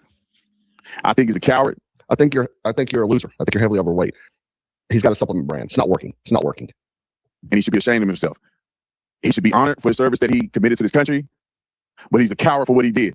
And then it had nothing to do with Israel. I think what he said about us fighting the war for Israel is nonsensical. But people have Of course you would, dude. You're on your knees for Israel. Mouth open. Oh, I see it every day you're posting. He went over there and kissed the wall. Some shit about Israel in defense of it. You look like a damn sack of potatoes, bro. right to have a stupid opinion if they want to. But the fact that you think you a man, you think you doing something. A stupid opinion, but yet he's got a stupid opinion. You think it's honorable that you can say, I'm going to resign because I don't believe in this. But the men and women who serve can't resign. Have you done anything honorable in your life other than bowing down? Bowing down? You think you're doing something. You're not a leader. You're a coward. Have you ever been a leader in your life, Tatum? From what I know about you, I think you went to college. You're a patrol cop. Could hack that. Started making YouTube videos. That's what I know about you. You are a coward. It ain't got nothing to do with Israel. I don't care what he said about Israel. See, I'm not Israeli. I don't live in Israel. I've been in Israel one time. No, but you take up from an awful lot, brother. You take up from an awful lot. I don't care. But when you are going against your own country and you're grandstanding and acting like I'm gonna resign because I don't agree with the war. Well, a lot of people that died for this country didn't agree with wars that we were in. I think Joe Kent knows that better than you, buddy. I think he does. How many deployments have you been on? Just let me know. How many deployments have you been on? But they wasn't enough a wussy to punk out in the middle of a war. If you punked out completely from serving your country, dog. You punked out completely. You were too coward to even try it. Real man, you will see it through. I hate wussies. You're a real man, you'll see it through. It ticks me out because I hate when dudes act like they, no, you ain't doing nothing. You let your country down. That's what you did. Because I bet you $1 million. The motherfuckers that let this country down are the motherfuckers that bombed Iran. That's who let this, and this warmongering dude you see right here on the screen, yapping his lips. Right? Went over to Israel. How many of y'all went over to Israel? Anybody? Why did he have to go over there? That's beside the point. Beach Tatum. It's not gonna go good for you, brother. That's all I gotta tell you. You showed a picture of him with Israel tattooed all over him. I mean, was that real? No, he made. Oh, she was. No, they caught me again. They were making like a meme out of it, like like he might as well, right? He might as well with that rag on his head too. Yeah, that's embarrassing. Call him Talamud Tatum. Yeah, Talamud Tatum. Yeah, he's a clown, circus clown. Other people. A man with 11 combat deployments hasn't let his country down. I really don't care what Joe Kent's belief is. To be honest, I could care less. I walk in that man's shadows. Okay, he's a hero. Period. I don't care what he believes. I wouldn't care if he was full blown leftist. He can do whatever he wants. You know, there's certain things you just don't say about a man. Look, I detest Dan Crenshaw. I do. I'm not gonna. I'll discuss his policies, his ideas, but I'm not gonna say these kind of things about him. An administration that may not agree with everything, but they're going to stand up and they're going to fight to the end. That means if I disagree with Donald Trump, I'm going to disagree with him in a position. It's impossible. Donald Trump would, if you don't. But Joe Kent was in a position to resign. That he was able to resign. Our troops aren't. That's what pisses me off. Is these politicians sending these troops off to die for another country, while the people here in this country are suffering. The inflation takes to go through the roof. Gas prices. I can go. You know the whole damn spiel, right? But it's okay though. Short-term pain for long-term gain. Oh, hey, the Dow is the Dow. With what actually happens when the troops that overseas, wherever, they're like, all right, we're getting together. This is enough. Like, what does that even look like? It's never happened before, right? Not for real. Well, they would go to the barracks, right?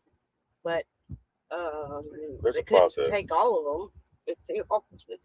Well, you got Article 92 under the UCMJ. You can disobey any unlawful order of those appointed over you. However, you're going to go through for captain's mass and all that, military courts and shit. But I'm sure.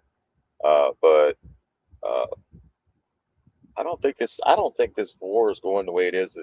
Yeah, we're losing some people, and maybe even more because now they're doing they're allegedly, according to Fox, they're fixing to start doing when the caskets return. They're not going to make it public anymore, right? It's going to be secret, like they did during Iraq, because it's not good for the support of the war when they start seeing their kids coming back in droves. So, according to Fox, that may stop taking place, and Trump ain't got time to be going and doing it 1,000 times a day. You know what I'm saying? He's got to play golf on the weekend and shit like that. He's got other moves he's got to make with the Save America Act and the elections coming up in midterms. Those are more important. Shit like that, you know. Kiss the ring, you get booted out of the administration. We know that. That's dumb. That I'm in to make, to make a difference or something. What a wuss. Just like Marjorie Taylor Greene. I don't like what I'm gonna quit. No, you stand in there and you look Donald Trump in the eye and say, this is wrong. Make him fire you. But instead, you punked out like a coward. And all the men and women who may also disagree with the war, they don't get the punk out. Yeah, I think he knows that better than you do. He's not the only one that called him a coward, though. Ben Shapiro basically called him conspiracy trash. So apparently, Trump is so deeply enthralled to those strange, powerful American lobbies. We're not going to say it. That he apparently has been so bamboozled by them that he's still under the impression that he's his own man. But here's the thing. President Trump is his own man. He makes his own decisions. And as per our usual arrangement, Trump's critics are cowards who are simply unwilling to acknowledge that Trump is the one making the call. Anyone who disagrees is a coward, right? If any of you guys could arrange like a cage fight, I would fight Officer Tatum and Ben Shapiro at the same time. I would. I think it'd be an easy workout, to be honest. If you guys can make that happen, I'd do it. Yeah, we can do that outside the UFC fight out front of the White House here in June. We get a hold of Dana White, right? Instead of those other fighters they got going out there. You want to see some real shit? Huh? I would tune in for that ass whooping. I'd love to see that. I don't even watch UFC. I'd watch that one. I'd watch a bunch of veterans lining up against a bunch of mega podcasters any day. I could be the opener with me chasing Mark Levine around the That would be awesome. I like that idea. You know I would. I know you would.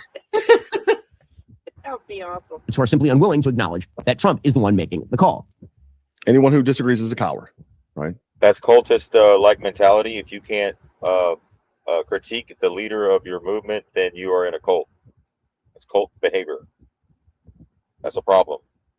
That's why the Hillary Clinton cultish people in 2016, all those cult members for Clinton, same thing. Fast forward to 10 years later, and we're seeing it with the Trump movement thing. Not everybody. I'm not talking about everybody. I'm sorry. Some people's thinking you can't. They don't see anything wrong with anything that's going on, and they're willing to pay higher gas prices, higher grocery prices, higher electric prices, have issues with their medical, all for Trump. Whatever he needs to do, as long as he's making the libs cry.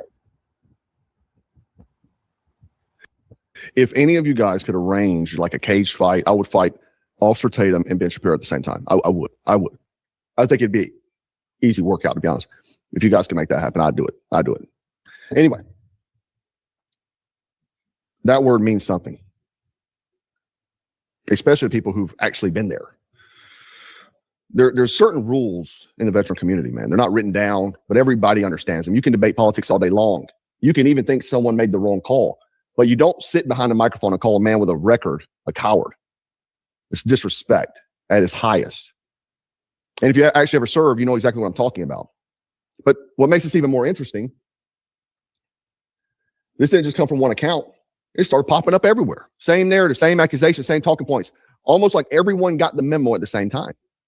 Maybe it's a coincidence. Maybe they're all following each other. No. But I've been around information warfare long enough to guys, like when I put out something, there isn't 20 other people saying the same thing I'm saying verbatim. All of us, there ain't 20 of us that come out, put out the same information, and then bounce every day. That's not authentic. This is something else. These are you're activating whenever the hell they need to, whenever they need, discredit or try to make the administration that they built their whole platform on look good when it doesn't look good at all. You're trying to tell us, you're trying to piss down our back until it's raining. It's raining, right? Recognize when something smells like a coordinated narrative, and that's what it seems like. Now, yeah, coordinated narrative. There you go. This isn't the first time Officer Tatum has taken a shot at veterans. Yep. Just recently, I did a video about this. I actually thought I had deja vu. I'm not going to lie. This morning, I was sitting there and said, did I dream this? I said, I thought I just talked about Tatum talking about veterans. He just went after Brian McGinnis and tried to say he wasn't a Marine.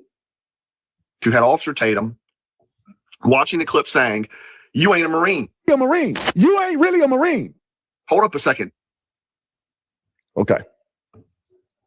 Now, if you ever served in the Marine Corps, you know exactly why that struck a nerve. Because there are things you just don't say.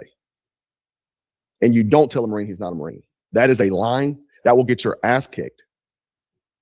And when people who actually wore the uniform start hearing this kind of rhetoric repeatedly, they're going to stick together. I saw OFA. Yeah, go tell a Marine he ain't a Marine and see what happens to you.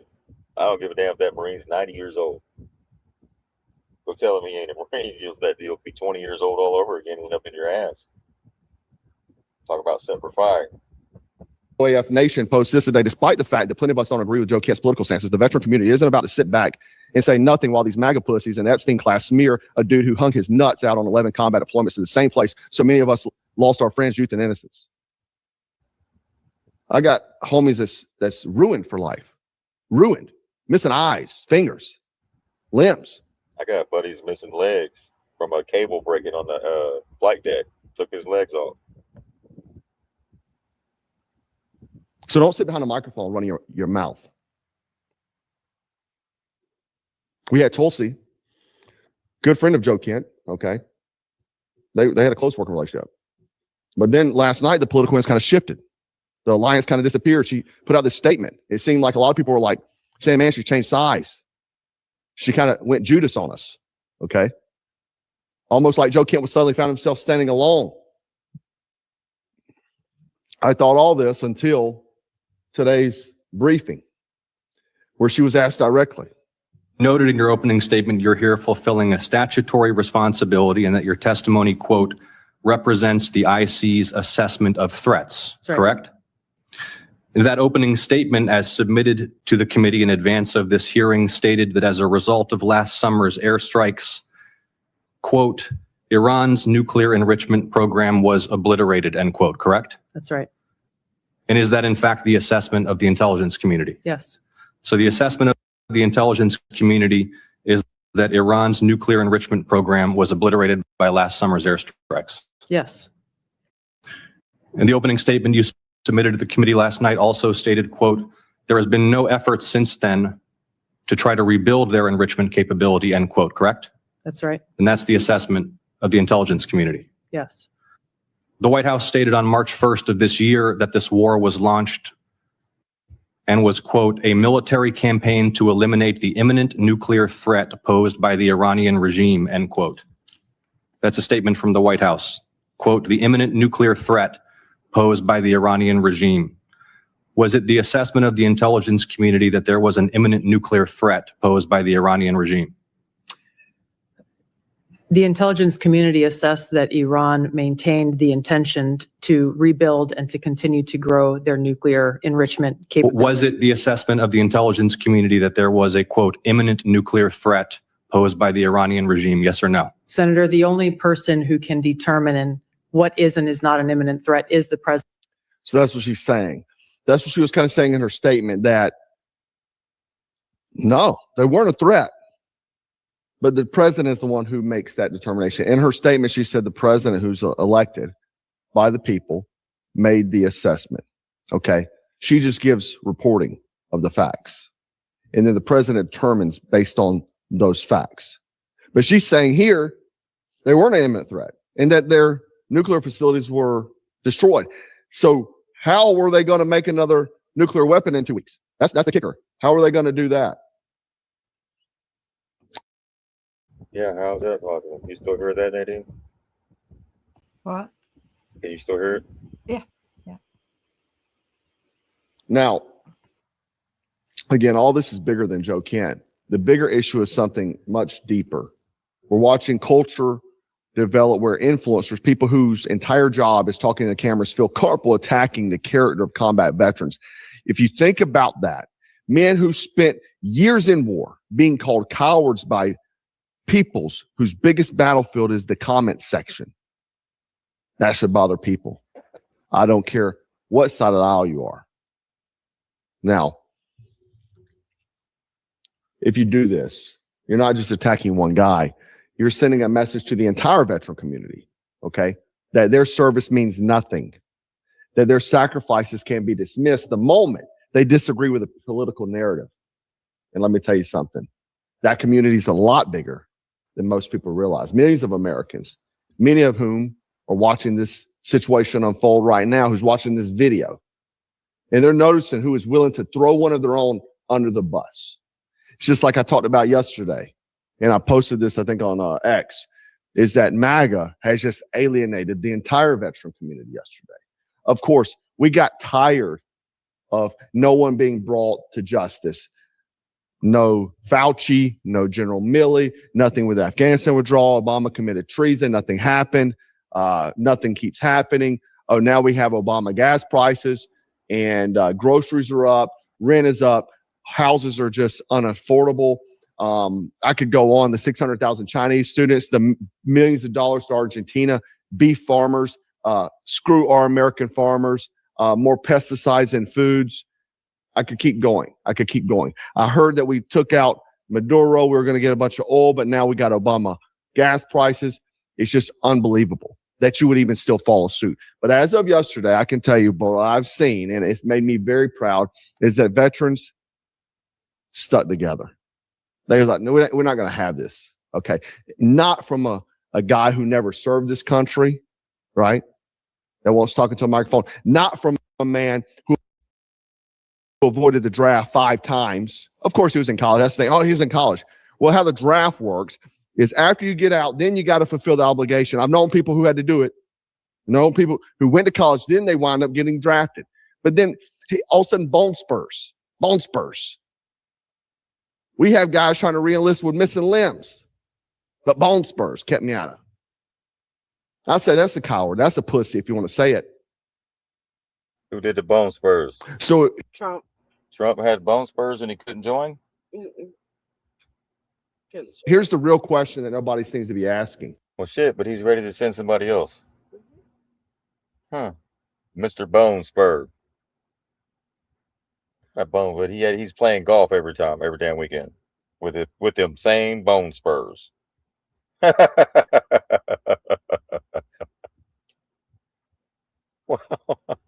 If Joe Kent is so weak on security, like Donald Trump said, if he was such a liability, if he was such a leaker, why was he there in the first place?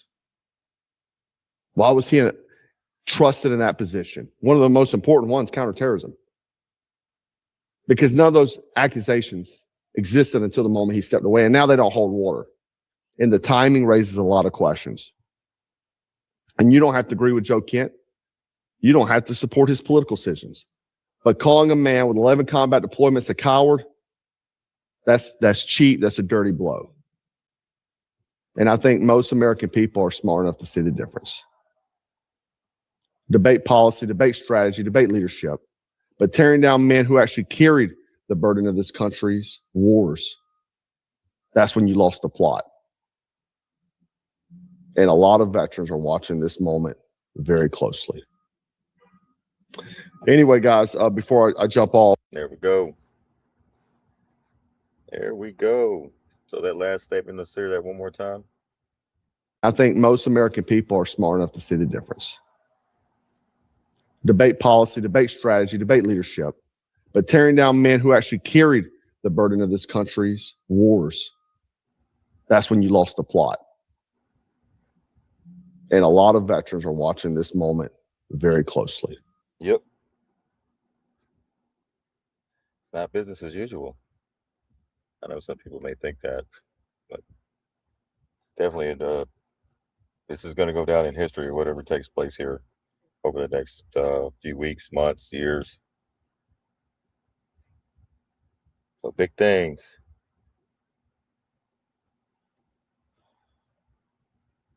Don't forget, just blame it on Joe Biden. Don't ever take responsibility. Just blame it on the next guy. They've been doing that forever. That's probably why. That's why he's doing it. Yeah, he's making it seem even bigger because that's what he does. Yes, exactly. Love and light. Y'all have a great night. Good night, everyone. Good night, everybody.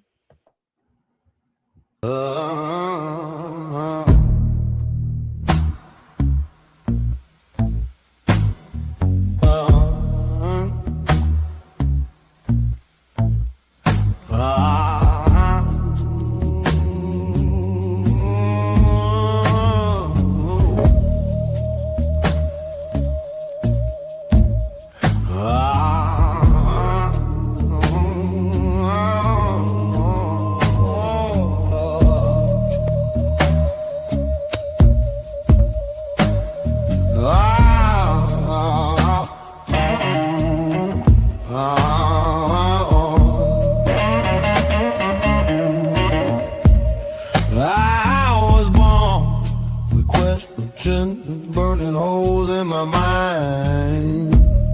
Didn't sit right watching folks fall in line. They say, now don't stir up the peace, but I saw the cracks underneath the fleas. Why they follow the headline like a Sunday hymn? I saw the string, saw the light tucked in the wind. I stepped back, I stepped out, I stepped into the light. Now I'm the black sheep they whisper about at night.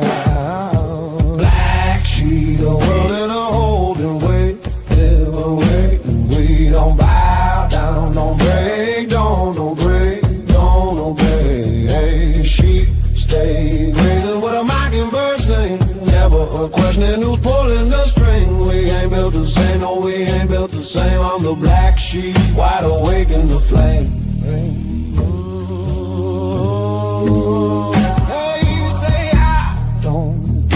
Why you're always fighting the tide? Why you can't just trust what's on the news every night? Why you dig so deep? Why you question the plan? Why you don't believe what's right there in our hands? You make folks nervous when you talk that way, saying wake up, you being led astray. Say, but I'm just trying to live, keep my head down low, following the crowd anywhere they say to go. Black sheep, the world in a whole different way, ran away. We don't bow down, don't break, don't obey. Hey, sheep stay grazing where the mockingbird sing. Never question who pulling the string. We ain't built the same, no, we ain't built the same. I'm the black sheep, wide awake in the flame. I ain't crazy, I ain't lost, I ain't me. Wide awake. I just see the dirt where they painted things clean. I see the wolves dressed up in white. I see the truth hiding in plain sight. You can call me rebel, call me wrong, call me strange, but I'd rather stand alone and die in the cage. I broke the spell, stepped out of the fog, and safer here, staying with the flock. Freedom ain't easy, true, cause deep, but I'm scared of the world you claim to see. One day you'll feel that tug in your soul, sheep.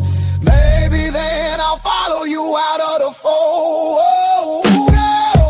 Black sheep, the world in a whole different way.